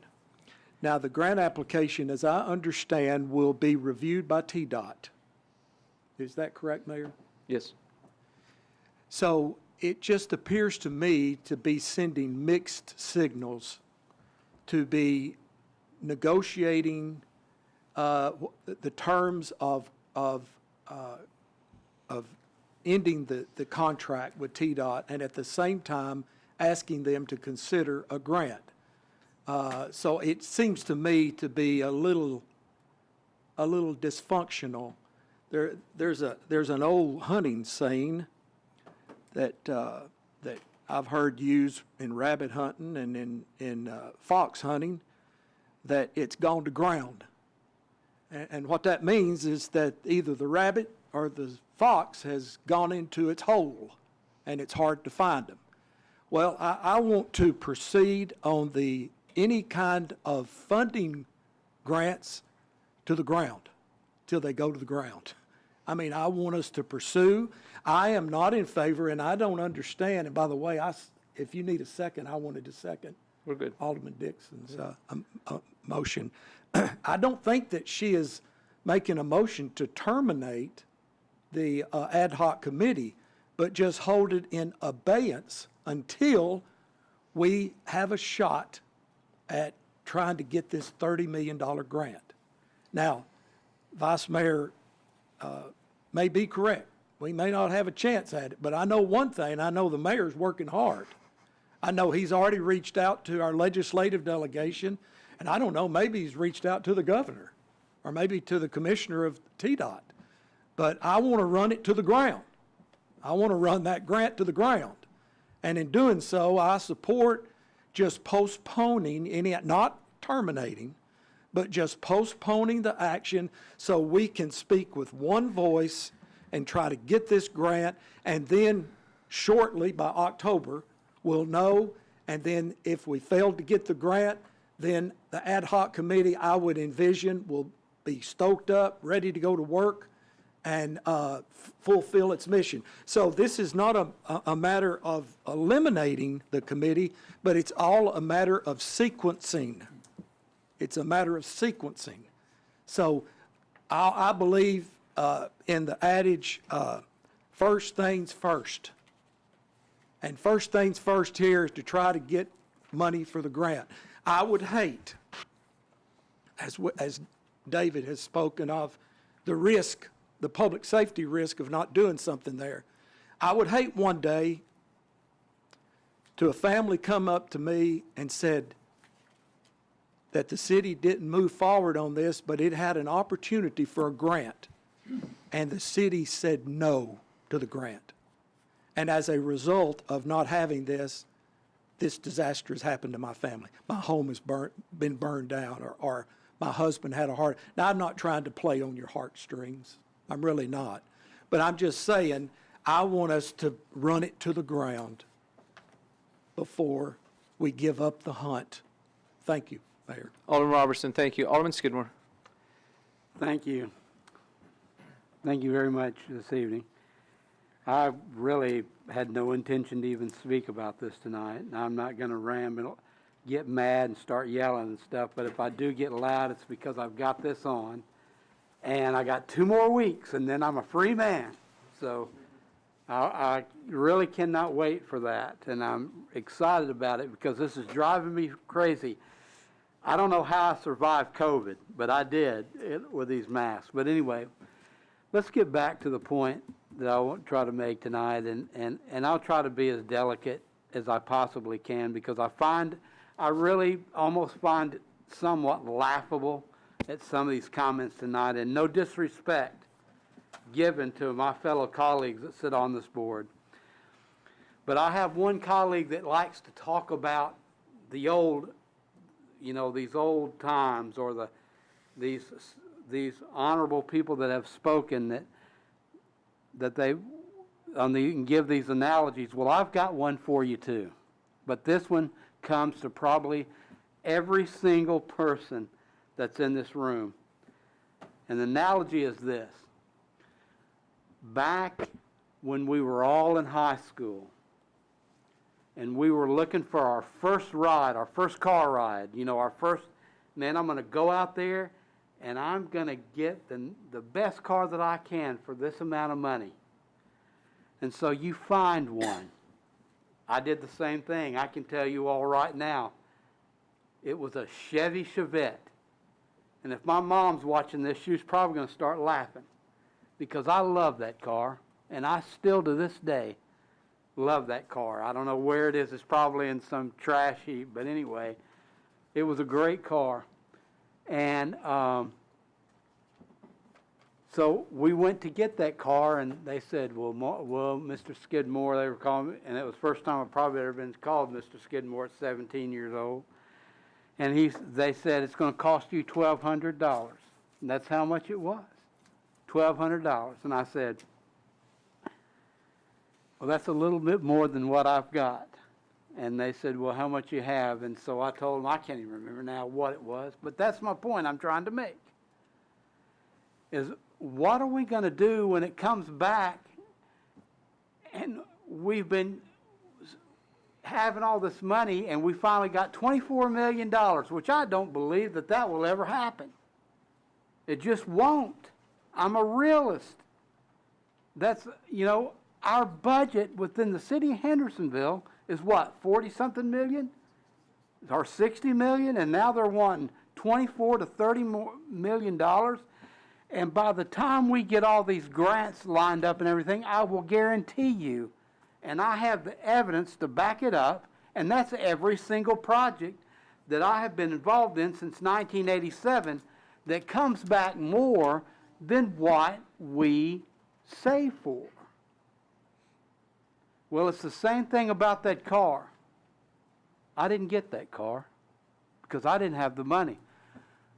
So I saved up more money, just like we're going to be saving here. And when I went back to buy that car was gone. Well, thank God. I went on ahead, and I still got a Chevy Chevette, but I didn't get that first one. I don't mind this committee continuing on, this ad hoc committee at all.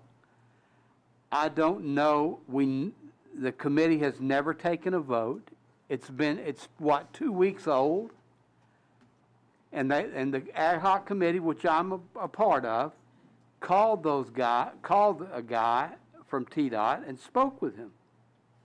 We didn't say and as God is my witness, we didn't say we were going to close the doggone ramp, because we can't do it. So I want the people to know, don't be scared off by some of these comments, because that never came on in that meeting, never came on anybody's lips right now. And if all the other two that are here that said they did, I want them to come forward right now and say, you're wrong, Skidmore, you're absolutely wrong. I want you to do it right now. Anybody that never came across their lips? You know why? Because we do not have the authority to do that. So I don't want the people of Henderson to be scared. Look, my feeling is real simple. I don't think we can do it. But it does not, I'm old enough to know better than to leave or close the door. I always want to leave the door open, because they may come back. Mayor Clary's grant may come back with $30 million. I hope it is. I genuinely hope that people can come up here and I'll even waive the rule for 5 minutes and say, Skidmore, you were wrong. You were wrong. And I would love it. I'd sit here and I'd say, you're right, I was wrong. I don't mind being wrong, but I know in my heart right now that it's going to cost more money, and money that we as a city do not have. But if they come back, if they come back, the state says, okay, well, maybe we can help you reduce the costs. I'm open to that. That ad hoc committee that I serve on with is open for that. We're not, what has been said tonight, and I'm not going to say, I'm going to be nice about it, but you're trying, there are certain discussions that have been made that cast a bad light on that ad hoc committee. And it didn't even come from us. It came from my colleague in Ward 6. Not one, we didn't have anything to do with it. And now, pardon the expression, but they're trying to poo-poo the ad hoc committee. And we hadn't done anything wrong. That's not right. That's not right at all.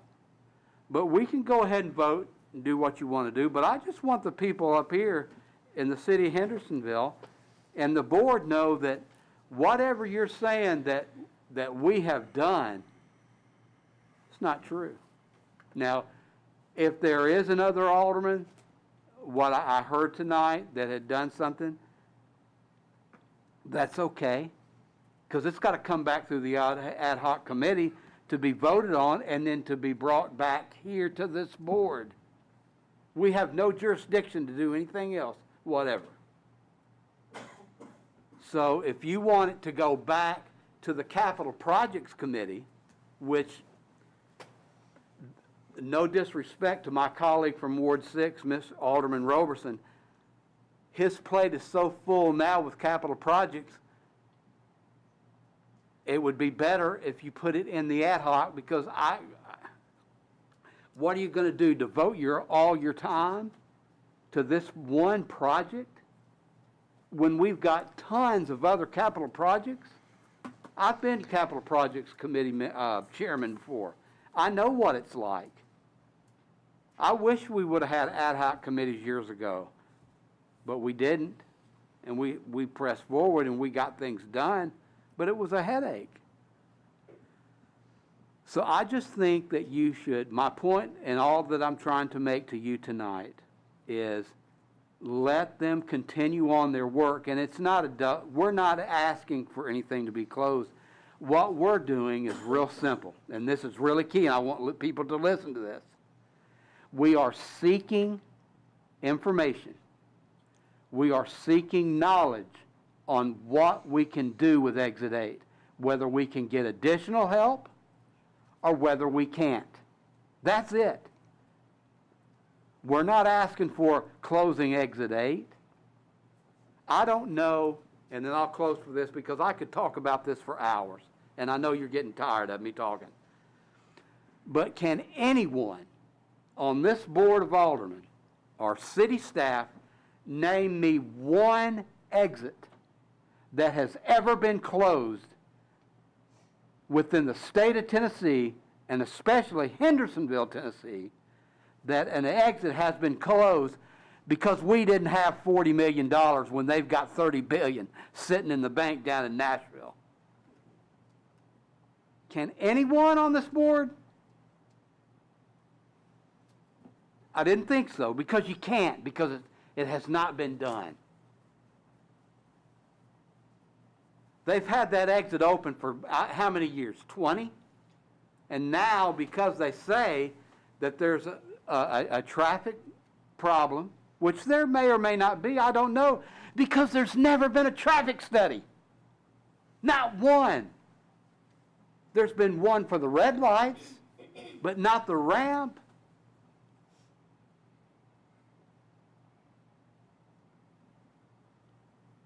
It boggles the mind to me that we're making political decisions dealing with the Tennessee Department of Transportation and this board on things we're not sure of. Now, I grant you, I understand what everybody's saying about, well, there's a fire issue. Well, there is. And we need to talk about that. Well, there's a safety issue with the railroad tracks. I know of one death on the railroad tracks, and I will be glad to stand corrected on this. I know of one death, and they claimed that it was a suicide. I don't know if it was or not. I have no idea. I wasn't in that lady's, bless her heart. She's in heaven now, I hope. But I don't know what was going through her mind. I just want everybody to be on a level playing field. No, I don't want the aldermen and the city of Hendersonville and their constituency fill our heads with things that are not true, or the hyperbole of things that just boggle the mind that we don't know. We need to base our arguments on facts about Exit 8. Do we know we can move Exit 8? I don't know. Can we move it to the Stop 30 road bridge there? I don't know. We might. They might say, well, you know, back in the, you know, in the 90s or early 2000s, you couldn't do it. But now, the way the city has grown, maybe, you know, there's a chance there, and it might reduce the cost. We don't know this. But we need to, well, I wasn't going to say that because I would be cussing, and I'm not going to do that on TV. But we need to get our heads together on this. And we need to be positive, and we need to be united on this. If it comes down to whether there's a positive or negative vote on Exit 8, let's make sure that we have all the correct information.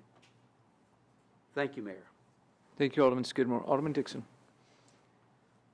Alderman Skidmore, I was not trying to poo-poo, I think that was your words, the ad hoc committee. I'm merely just asking to postpone movement on that committee. Oh, I'm sorry. I said I'm not trying to stop the committee, the work. I want to just postpone it for a few months. As what we heard from Mr. Eckenroth tonight is we should get an answer by October 1.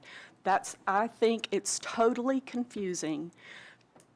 We look like we don't have the same goal, and we should have one goal, and we voted on July 11th to move forward, and that's what we should do, move forward with looking for funding.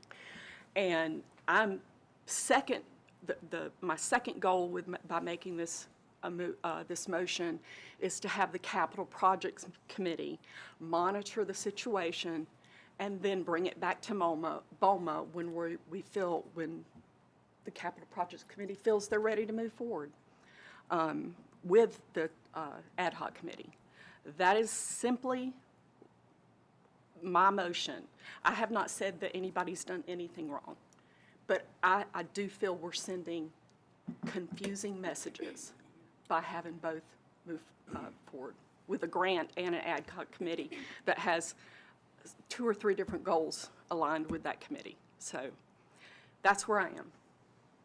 Alderman Dixon, thank you. Alderman Bergdorf. I thought Alderman Waters was in front of me. He has already spoken once. You haven't. Oh, I'm taken aback. I apologize. So, thank you, Alderman Dixon. I appreciate the okay. Thank you, Alderman Dixon. I appreciate the amendment. I appreciate the kind words. Alderman Skidmore, I appreciate your fever for this. It shows. And the proof of what we're doing is we're just trying to do what we were told to do. That's all we're doing. Seeking information is not a crime. Seeking information is not contrary, I believe, to any attempts to find funding. The ordinance was confusing at first, as written at first. That has been clarified. Alderman Robertson has clarified his motion earlier. Therefore, we would prefer, I would, I don't know if Alderman Martin would, Alderman Waters would, but I think I support Alderman Waters in moving ahead, continuing the work, the information seeking that we are here, because you cannot make an informed decision if you do not have the information. And your information needs to come from different sources, all sources. If all the information that we are given is correct, then the project will stand on its own. That's all we're seeking here. I appreciate it. Thank you, guys. Alderman Bergdorf, thank you. Alderman Waters. Thank you, Mayor. I'm sorry we're keeping y'all here so late, but I think the amendment by my colleague at the very beginning, he said a dual track. Does everybody remember that? A dual track? Ad hoc, one track, BOMA, another track. That's the way I took it. we have not interfered with BOMA doing anything. I just don't understand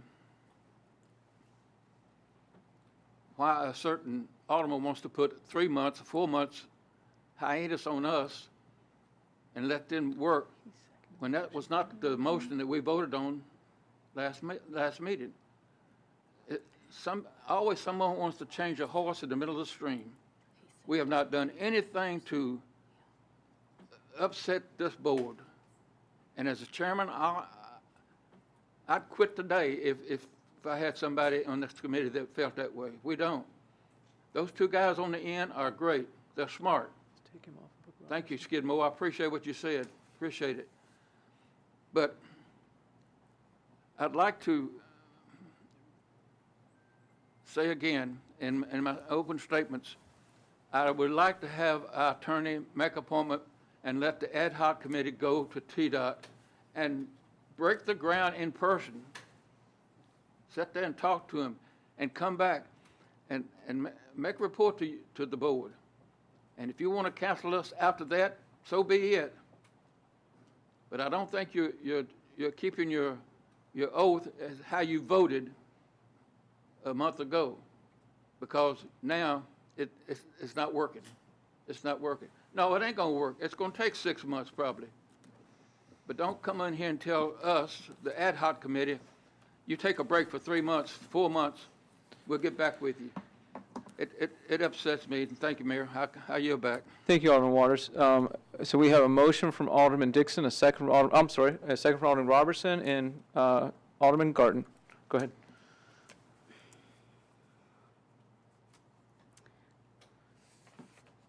I have an issue right now with the ad hoc committee. And we say that, I've heard that you guys are just looking at the repercussions if we cancel the project. The email sent to TDOT requesting to cancel it was done prematurely. The ad hoc committee had not met, and one member took it upon himself to email TDOT. And I'm going to read you the email. Our ad hoc is looking for a way out of this project. We are not interested in moving ahead with the project at any cost. We are not interested in acquiring any further funds for this project and are in fact ready to settle with TDOT any funds owed back as a result of cancellation. We want to find an amicable way out. I hope we could schedule a meeting to discuss. I am sure you do not often get requests to abandon a project. It would be very helpful and I believe enlightening for both parties. I think that that's unacceptable before the ad hoc committee meets. And I feel like it's nearly sabotaging the other path, seeking funding. That's all. Alderman Garten, thank you. We're back on the main motion. That is a motion from Alderman Dixon, a second from Alderman Robertson. Does anybody need it repeated or need it clarified? Yeah, I do need it. Okay, go ahead, Alderman Dixon. A motion that we post. Hold on one second. Thank you, Alderman Garten. Oh, go ahead, so Alderman sorry. Dixon. Go ahead. Me? A motion that we postpone any action taken, not cancel, postpone any action taken by the ad hoc committee until BOMA receives words that our applications for grants at TDOT and GNRC have been determined. I fear that TDOT will be confused by our willingness to move forward to seek funding while this ad hoc committee's goal is to drop the project amicably, which is what Alderman Garden just read.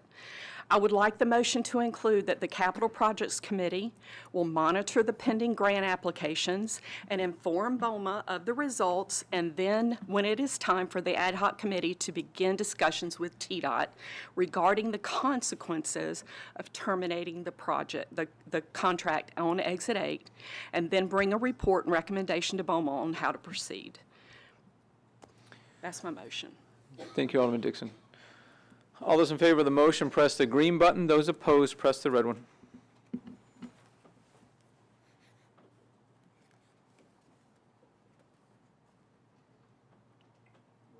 So that passes 7-5. Those voting for Alderman Peterson, Garza, Dixon, Goodwin, Garden, Robertson, and myself. Those voting against it, Alderman Bergdorf, Skidmore, Martin, Sassy, and Alderman Waters. So that passes with a majority vote. Would y'all like to take a break? We've got some people here that can't take a break while we're still in session. We've been here an hour and 45 minutes. So we take a 5-minute break. Alderman Goodwin, would you like to make a motion? We have a motion to take a 5-minute break from Alderman Goodwin, a second from Alderman Waters to take a 5-minute break.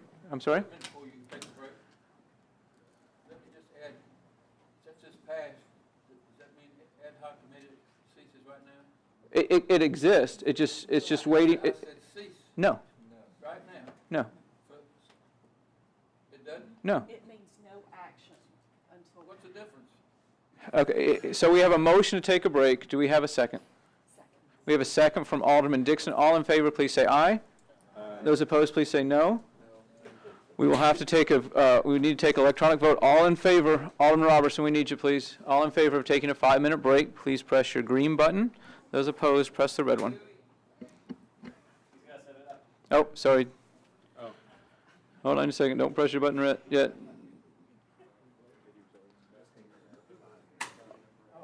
All in favor of taking a break, go ahead, press your green button. Those opposed, press the red one. So that passes 10-2. Voting in favor are Alderman Bergdorf, Peterson, Martin, Garza, Dixon, Goodwin, Garten, Collins. I'm sorry, not Collins. Waters, Robertson. Against Alderman Sassy, Skidmore. It passes 10-2. We'll be back in 5 minutes. Thank you, Jason.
Are we good? Okay.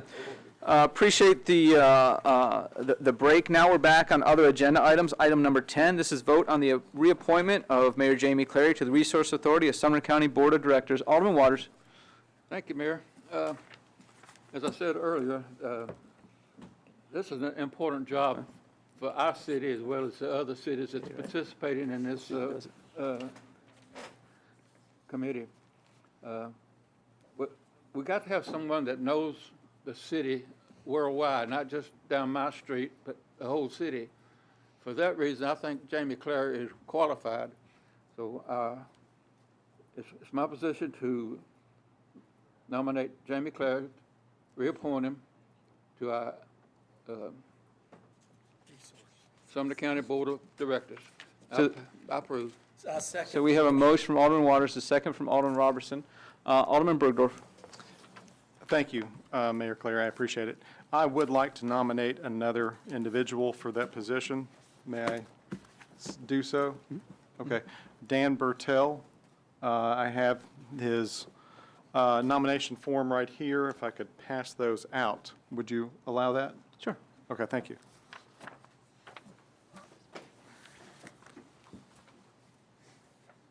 There's one. Thank you. There's another one in here for the Arts Council that didn't get. You don't want that one, do you? Okay. Mark, I have both of those in my packet. You do? Okay, great. Did you get one, Jeff? Sorry for taking so much time, guys. Here we go. Heck, we got hours. We got an hour, no, we don't. I said hours, plural.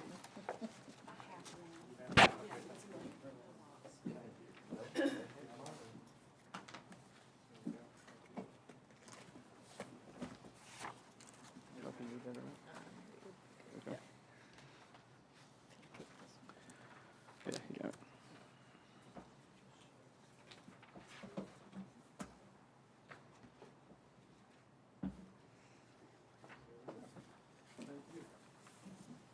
Can I give you that you asked for? Oh, sure, thank you.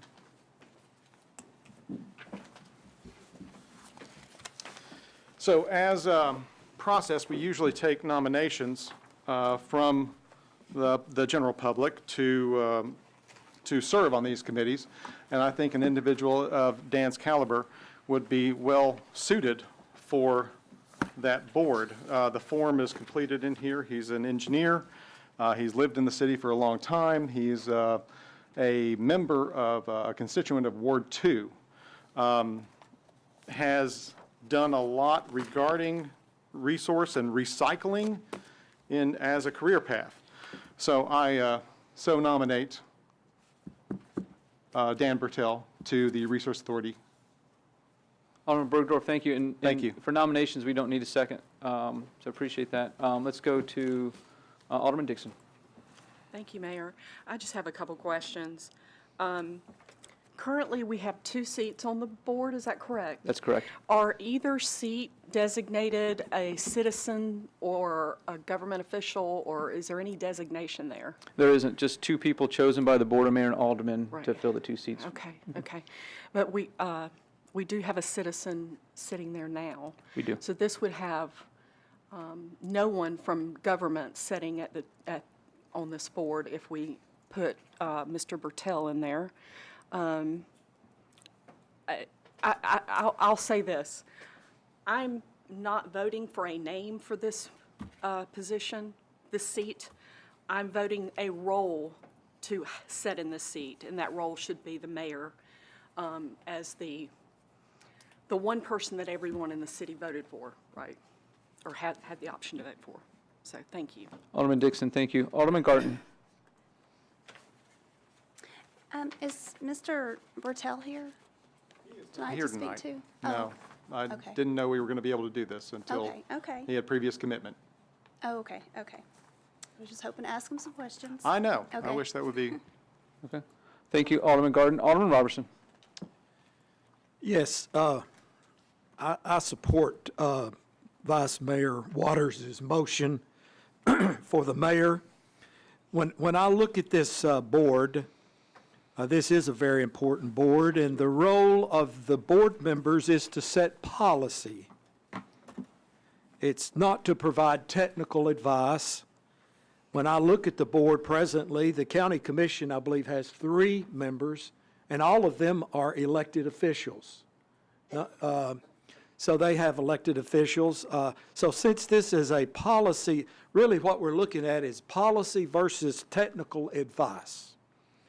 And so for policy that may have financial implications for the city, I want the only person, I want the person on this board to represent one of these on the board, representing the city, to have been elected by the whole city. Now, Mayor, while I support your nomination to go back on this board, I would also like to ask you for the board to consider with the executive director the creation of a technical advisory board. The technical advisory board would work with the executive director and be kind of like a kitchen cabinet that Jackson used. But to be able to have people of technical expertise on that. So if you are re-elected to this board tonight, I would like for you to take back the suggestion to the board to create a technical advisory board.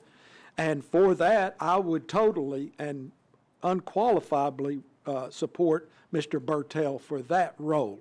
So thank you, Mayor.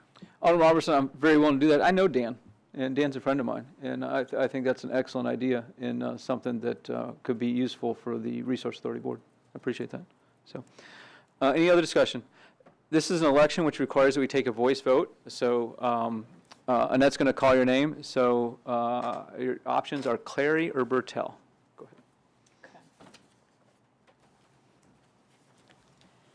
ahead. Bergdorf, Bertel. Collins, oh, sorry, Dixon, Clary. Garton, Mayor Clary. Garza, Clary. Goodwin, Mayor Clary. Martin, Bertel. Peterson, Clary. Robertson, Mayor Clary. Sassy, Clary. Skidmore, Bertel. Waters, Mayor Clary. and Mayor Clary. Did we, Alderman Bergdorf, did we call your name? Yes, sir, that was first. Sorry, okay, I was clicking everybody off as they went, so sorry. I vote for myself. Okay. All right, that's, let's see, 1, 2, 3, so 9, Okay, 1, 2, 3. There's 12 here, right? so y'all have reappointed me 9 to 3. Thank you. Next on our agenda is the vote of appointment of Tamara Ingersoll as the city's finance director and city recorder. Jesse, do you want to come speak to that? So this is actually, the formal way that we have to do this is a motion by me for department heads and for our COO. I can't appoint those without y'all's approval. So this is my motion that we appoint Tamara to these 2 roles, and Jesse's going to fill you in on some of the details. Thank you. I'll be brief. I will explain the process. We put out a recruitment. We've gone through 3 rounds of recruitment, and we've done 3 rounds of interviews. During our second recruitment, we did offer the position to someone. They declined it based on pay. We had a 3rd round, and that was the first time that Tamara had applied for the position. She did excellent in the interview. She has done an outstanding job here at the city. She hasn't been here that long. She handled the budget this year for us. It was a unanimous decision by the interview panel to recommend Tamara to Mayor Clary as the finance director. So we're bringing, Mayor Clary is going to bring her forward as the permanent finance director for Boma's consideration this evening. Any questions? Alderman Robertson. Who was on the interview committee? Is it okay to ask that question? Yes, it's just Okay. whether I can remember it or not. I think Mr. Gilly was on it, I believe. Mr. Scotty Bush, Jason Gallo, Yeah, Sarah Locke, I should have done that already. myself, Mayor Clary, Amanda Greider, our HR manager. Any other questions, any other discussion? So I need to make a motion, and hoping you all would second that, to appoint Tamara Ingersoll as the city's finance director and city recorder. We have a second from Alderman Dixon. Any discussion? In your packet, you have the compensation that has been offered and accepted. All those in favor, please say aye. Aye. Those opposed, please say no. That passed unanimously. Welcome. Good to have you.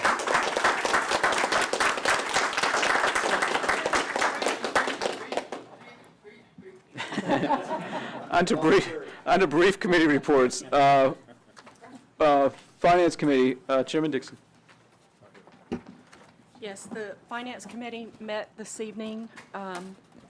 All members were in attendance.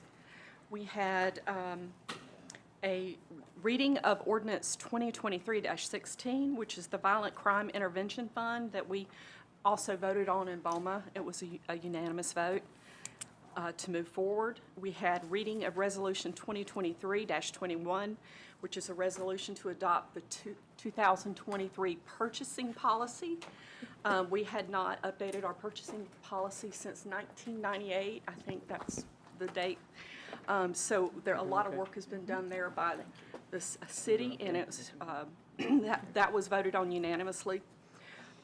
We also had a reading of a resolution to adopt guidelines for our budget amendments. And we've been working on this over a year. I know it's probably been closer to 2 years. But that was voted down as not a recommendation to BOMA, 2-1. And our sales tax analysis report continues to be strong. It's still it's leveling off a bit, but it's still strong. And that's my report. Chairman Dixon, thank you. Public Works, Chairman Skidmore. Yes, thank you, Mayor. We had our meeting tonight, Public Works Committee meeting at 5, started at 5. It was about an hour tonight. The resolutions that which I had already told you all passed tonight, so I don't need to really go over all that. The main concern is the waste services collection, the extension of the contract. Now, as I told you last time, I guess it's been, I don't know, about 2 weeks ago or something, we had the contract to go out for bid, not officially, but just with our person who does the trash now, for 1 year and a 5-year. And the 1 year it looks like that we're pretty much, the Public Works Committee, we were dead on. It's about 100% increase on that. So the whole board, actually, when we were in our discussions, I think everyone said that would probably be a reality. And the 5-year contract, because we've got a 1 and 5-year contract for that, you're looking at 100% to possibly 120% for trash. So we've got some serious discussions in Public Works and this Board of Aldermen, Mayor and Aldermen, to what we want to do with trash service. So so I'll be back with that in the coming months, if there's any change and what the changes are. So wanted to let you know about that. Trash collection update, about our garbage collection. It's been, the misses have been a little high. Honestly, we as a committee kind of expect that because of the summer and the heat, with trucks breaking down and people calling in sick because of how hot it is, and also with the weather, the way that it has been during the weather that we've experienced. So, but it's not enough to where it's risen to the occasion that we can ask them for some money, like we've done in the past. They haven't met that criteria yet. I want to talk about lemon brush collection, but before I do this, because it kind of alludes in there, we've had some really bad storms. It's like we get caught up, and then you look up in the sky and here it comes. The dark clouds come and the winds come, and it gets super crazy on the peninsulas, of both peninsulas in the city of Hendersonville. And then when we get through and on all the peninsulas, another storm comes and it hits Ward 3 and Ward 6 too, and the branches and the limbs go everywhere. So we get caught up and then we're behind again. Well, we are thinking, actually our Public Works Director is going to put out a bid for a third party to come in and help us with the limb and brush pickup, because it's getting really ridiculous now. And I know I'm not having to tell you all that, because if you drive down your street or close to your street, you're going to see what I told you the last meeting, that we had brush that's was green, now brown, now it's red, now there's no leaves. It's just completely, you could start a fire with that stuff. So so the good news is there is hope, and we're right there at it around the corner. Our light synchronization update, our plan there is right on time. That's a little bit of good news. We're right on budget, a little bit, maybe a little under. It just depends on what will happen to our second phase, which that is coming up. I can't even read my own writing in my glasses. But our phase 2 bid is in the process of working and getting it ready to go out for a bid in the coming months. So that's the good thing about our light synchronization. The status of the roundabout. I know every alderman probably has had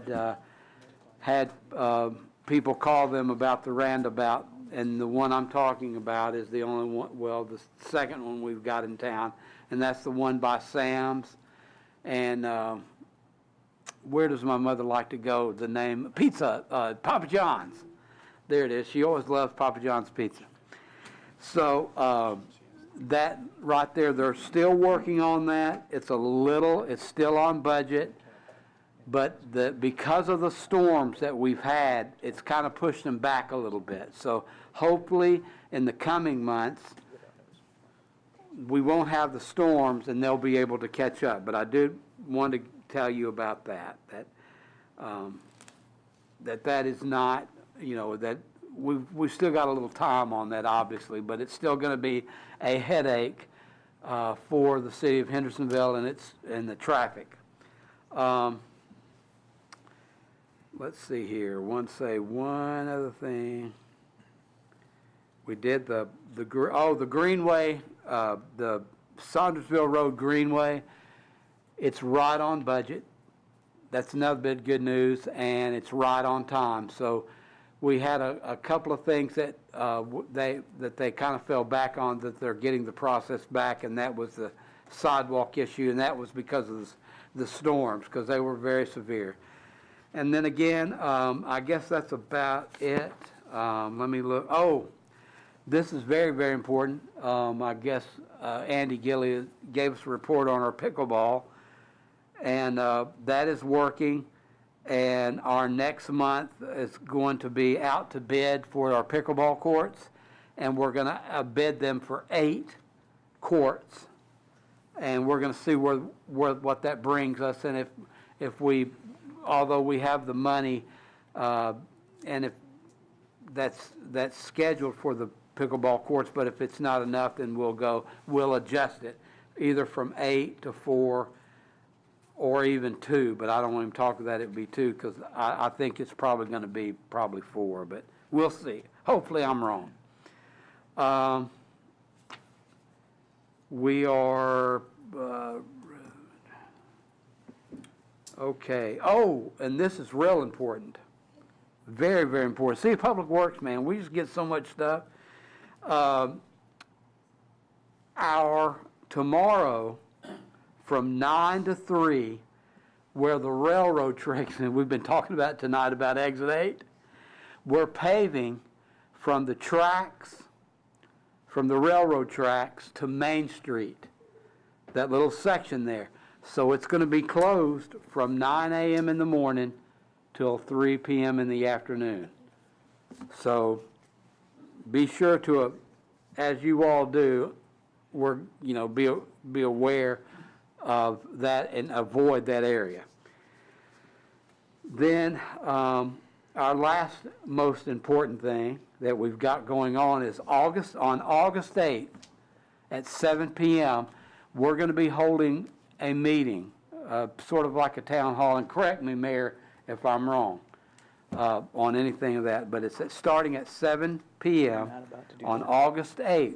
We're going to be having sort of like a town hall dealing with issues, and our city staff is going to be talking with them. The politicians will be there, but we will kind of, especially me, we will curtail our discussion and our voice and let the city and the mayor, the city staff and the mayor answer the questions that need to be answered. So just remember, that's at August 8th. That's in a couple weeks, 7 p.m.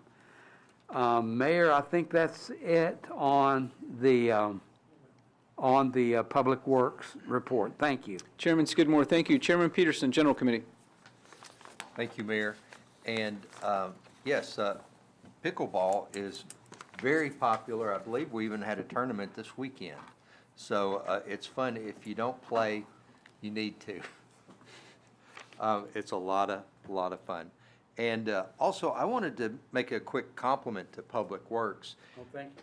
They were out on Saturday picking up limbs and brush, and what a testament to the staff and Public Works for going out of their way and doing that, because they know that there's so much debris to clean up, but they're also doing it on their day off. So it was just really great to see them. So I appreciate that. And we had a special called General Committee meeting tonight, and we had a full agenda, and in fact there was so much. If I may, I would like to have Jason, I don't know why I laugh every time I do that. If I could have Jason read the minutes from this meeting, just in case anyone has questions. Jason, if you're okay with that. I'm okay with it. All right. Could not do it without him. I appreciate it, Mr. Pearson. So tonight, we discussed a few things at General Committee that you also had on yours. One was Ordinance 2315, the ordinance amending the municipal code, and talking about the citizen comments. That was on our item of discussions. We also discussed the Ordinance 2316 and Resolution 2326 about the VCIF grant, so which those have passed as well. We discussed Ordinance 2317. And you'll probably see this coming in the future. It's relative to the purpose and structure of the city boards and committees. And so while we're looking at the period of comments, then this was also a time to look at the committees that are listed in the municipal code and clean those up. So we found some things that needed to be removed and others that needed to be added. So that'll be coming forward in a few weeks. We talked about Resolution 2327, which came to the committee on the Public Entity Partner Safety Grant. That's a 50-50 grant. Can be used retroactively for things that have been purchased for equipment for our employees. So things related to work safety, gloves, goggles, latex gloves, vests, boots, things like that. All things intended to keep our employees safe. So that's a grant that can be used for money that we've already spent and get reimbursed for. So there's that one. Also, we did the Resolution 2328.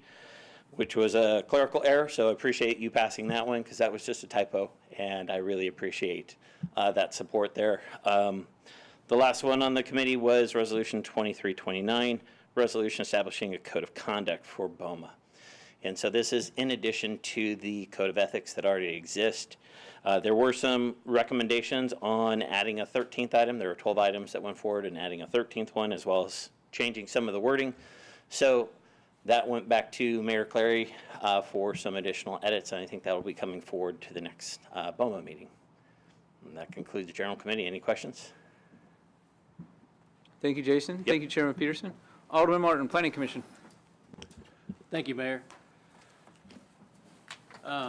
So we met on July 10th, and I just now got these sent out because I was on vacation with the family, but we didn't, I know.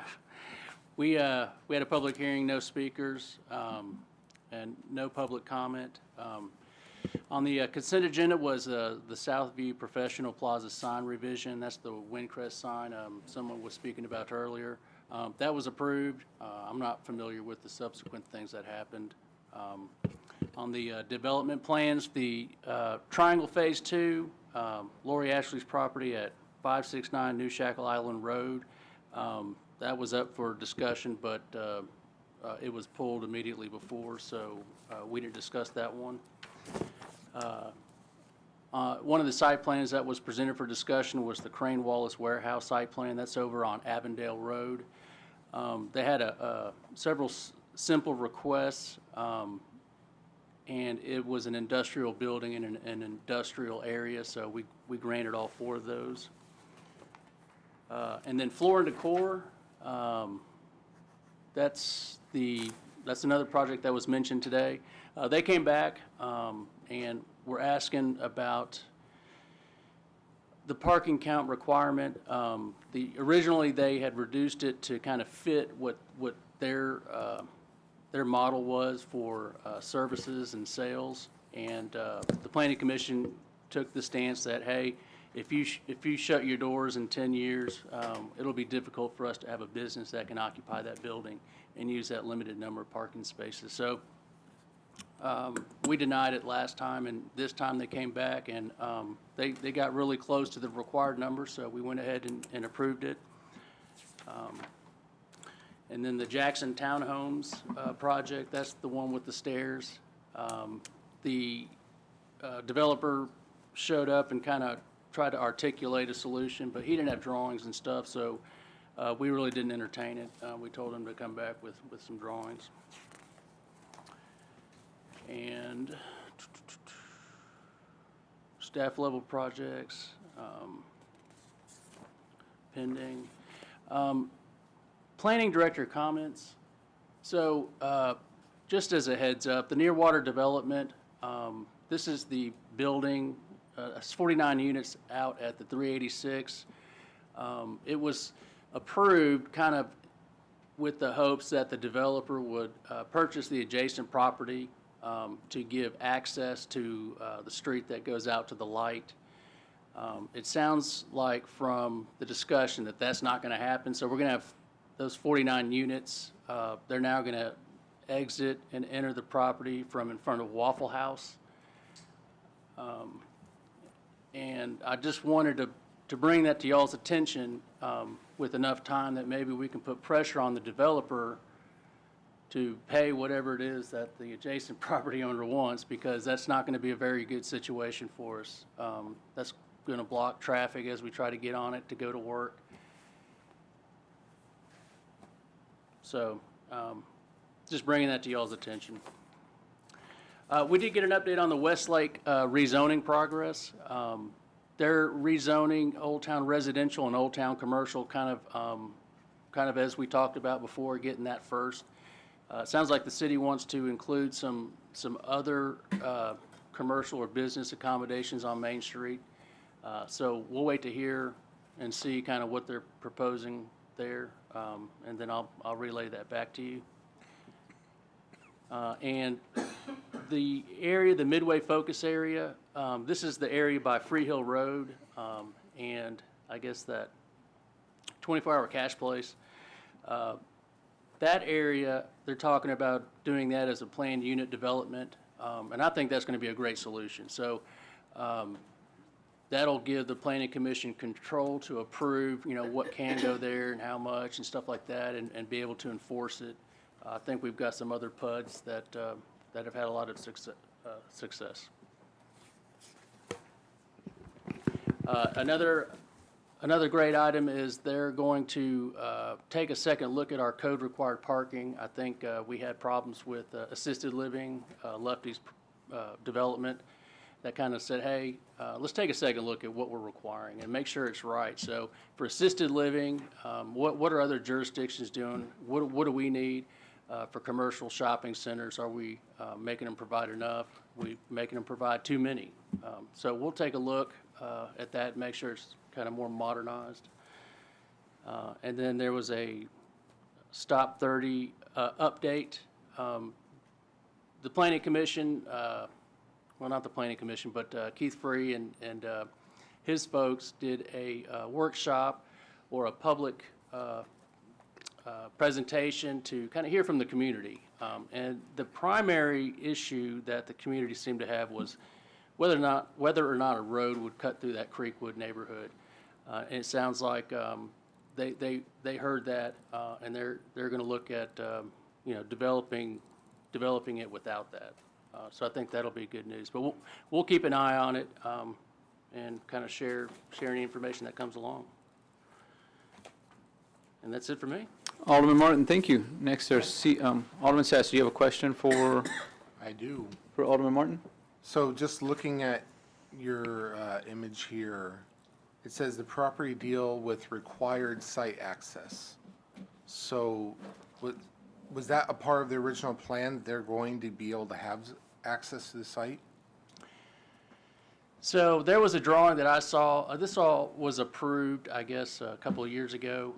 The drawings that I saw had both the purple area and that blue area. And somewhere the area in blue dropped off, but there is a road that contemplates, purchasing that property and developing it and having that road thoroughfare connect to that street. But right now, it looks like, based on what everybody's been telling me with what's being built and then that property not being built, that hopefully we'll get that piece of property in the future. But for now, it sounds like this is going to be our new look. So the red line is where we're saying that the new exit and entrance to that property is going to be, is that right? That's correct. Are they going to be able to turn left there?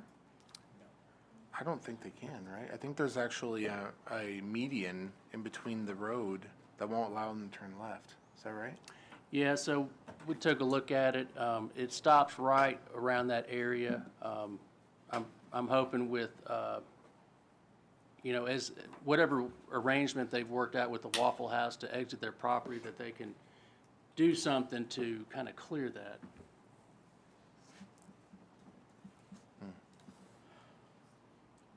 Alderman Skidmore, do you have a question for Alderman Martin? Yeah, thank you. Jeff, will you finish? Yeah, let's see. I don't know what in the world that is you're showing me. Yeah, there's Waffle House. Yeah, I'm just looking at what we call it in the old days, the awful waffle. I don't see how they're going to be able to turn on there. Alderman Skidmore, do you have a question for Mr. Martin? Well, my question, Mayor, is real simple. If you can watch and look at your plate, or your computer screen like me, then the question ought to be real specific for you, since you're mayor of the city of Hendersonville. There's no way you can get there and turn on that, Mayor. There's no way. You don't have to be so short with me. Treat everybody with respect up here, please. That's the second time you've done that to me. Second time. And I don't want to go back to the old days. I don't know what's happened to you. Now you can sit there and pout all you want, but I don't feel like that it's justified for being so short with me when it's right there on the computer screen. Alderman Skidmore, Yes, ma'am. For reports. Yes, sir. For reports, we do have the opportunity to ask questions. It's not. Well, I was trying to ask the question, Mayor, but you just jumped me. I wasn't even able to get my sentence out. Then you said, "What's your question?" That's twice, and I'm not trying to keep a record, but I've had, just like I'm sure you have, I've had phone calls of you doing that, not only to me but other aldermen. I've had people in the community say that. I don't know.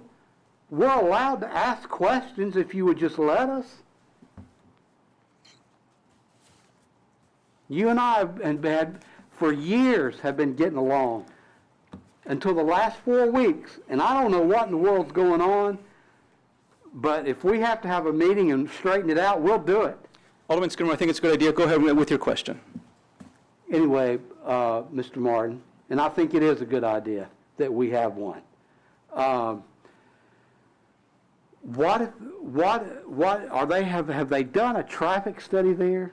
Because that used to be my ward back in the day. Do you know? Because I don't see how that's gonna, how they're gonna be able to do that. I haven't heard of one.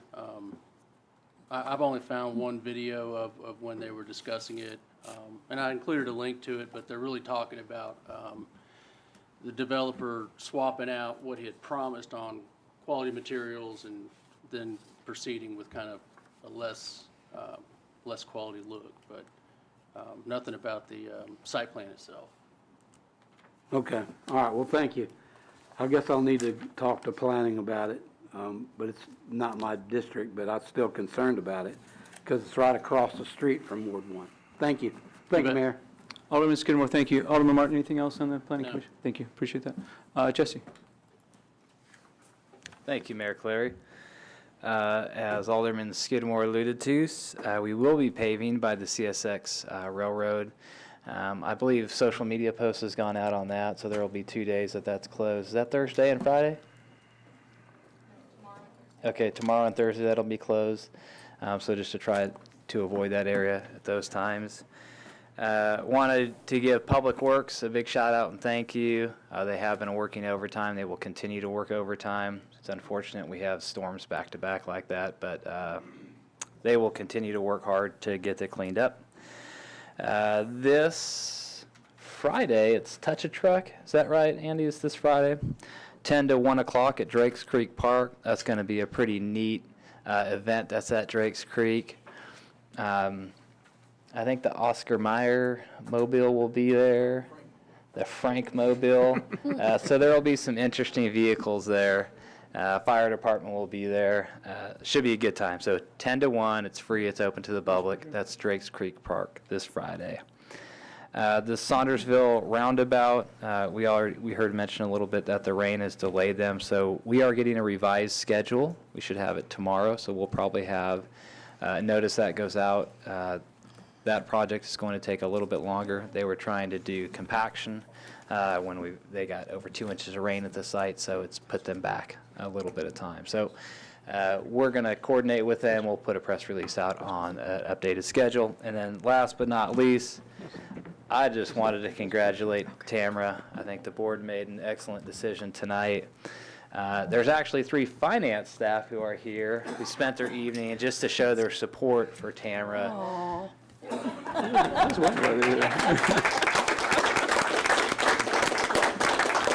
must be a great boss. And Sierra's watching from home, so thank you, Sierra, for watching. So when we get finance questions, that's the team who really answers them, right? So Miss Cindy she is in charge of AP, so she's cutting all the checks to make sure that we're staying current on all the checks that we cut. Miss Katie handles all of our insurance, and she is very busy with Andy with all the windstorms that we have. She does an excellent job. And then Miss Jessica, if we really need to know what's going on with the finances, that's who we go to, because Jessica knows more about the finances than anyone at the city, so they do a great job. So thank you, ladies. Tamara has a great team. We're very excited to have her. So congratulations, Tamara. And that concludes my report. Alderman Sassy. And just really quick, what day was the touch truck? This coming Friday? Okay, thank you. At Drakes Creek. Yes, sir. This Friday, Drakes Creek, 10 to 1. Thank you, Alderman Sassy. Thank you, Alderman Garza. Thank you, Jesse. Alderman Dixon. Motion to adjourn? We have a motion to adjourn and a second for Alderman Goodwin. All in favor, please say aye. Aye. Those opposed, please say no. We're adjourned. That passes unanimously. Thank you all.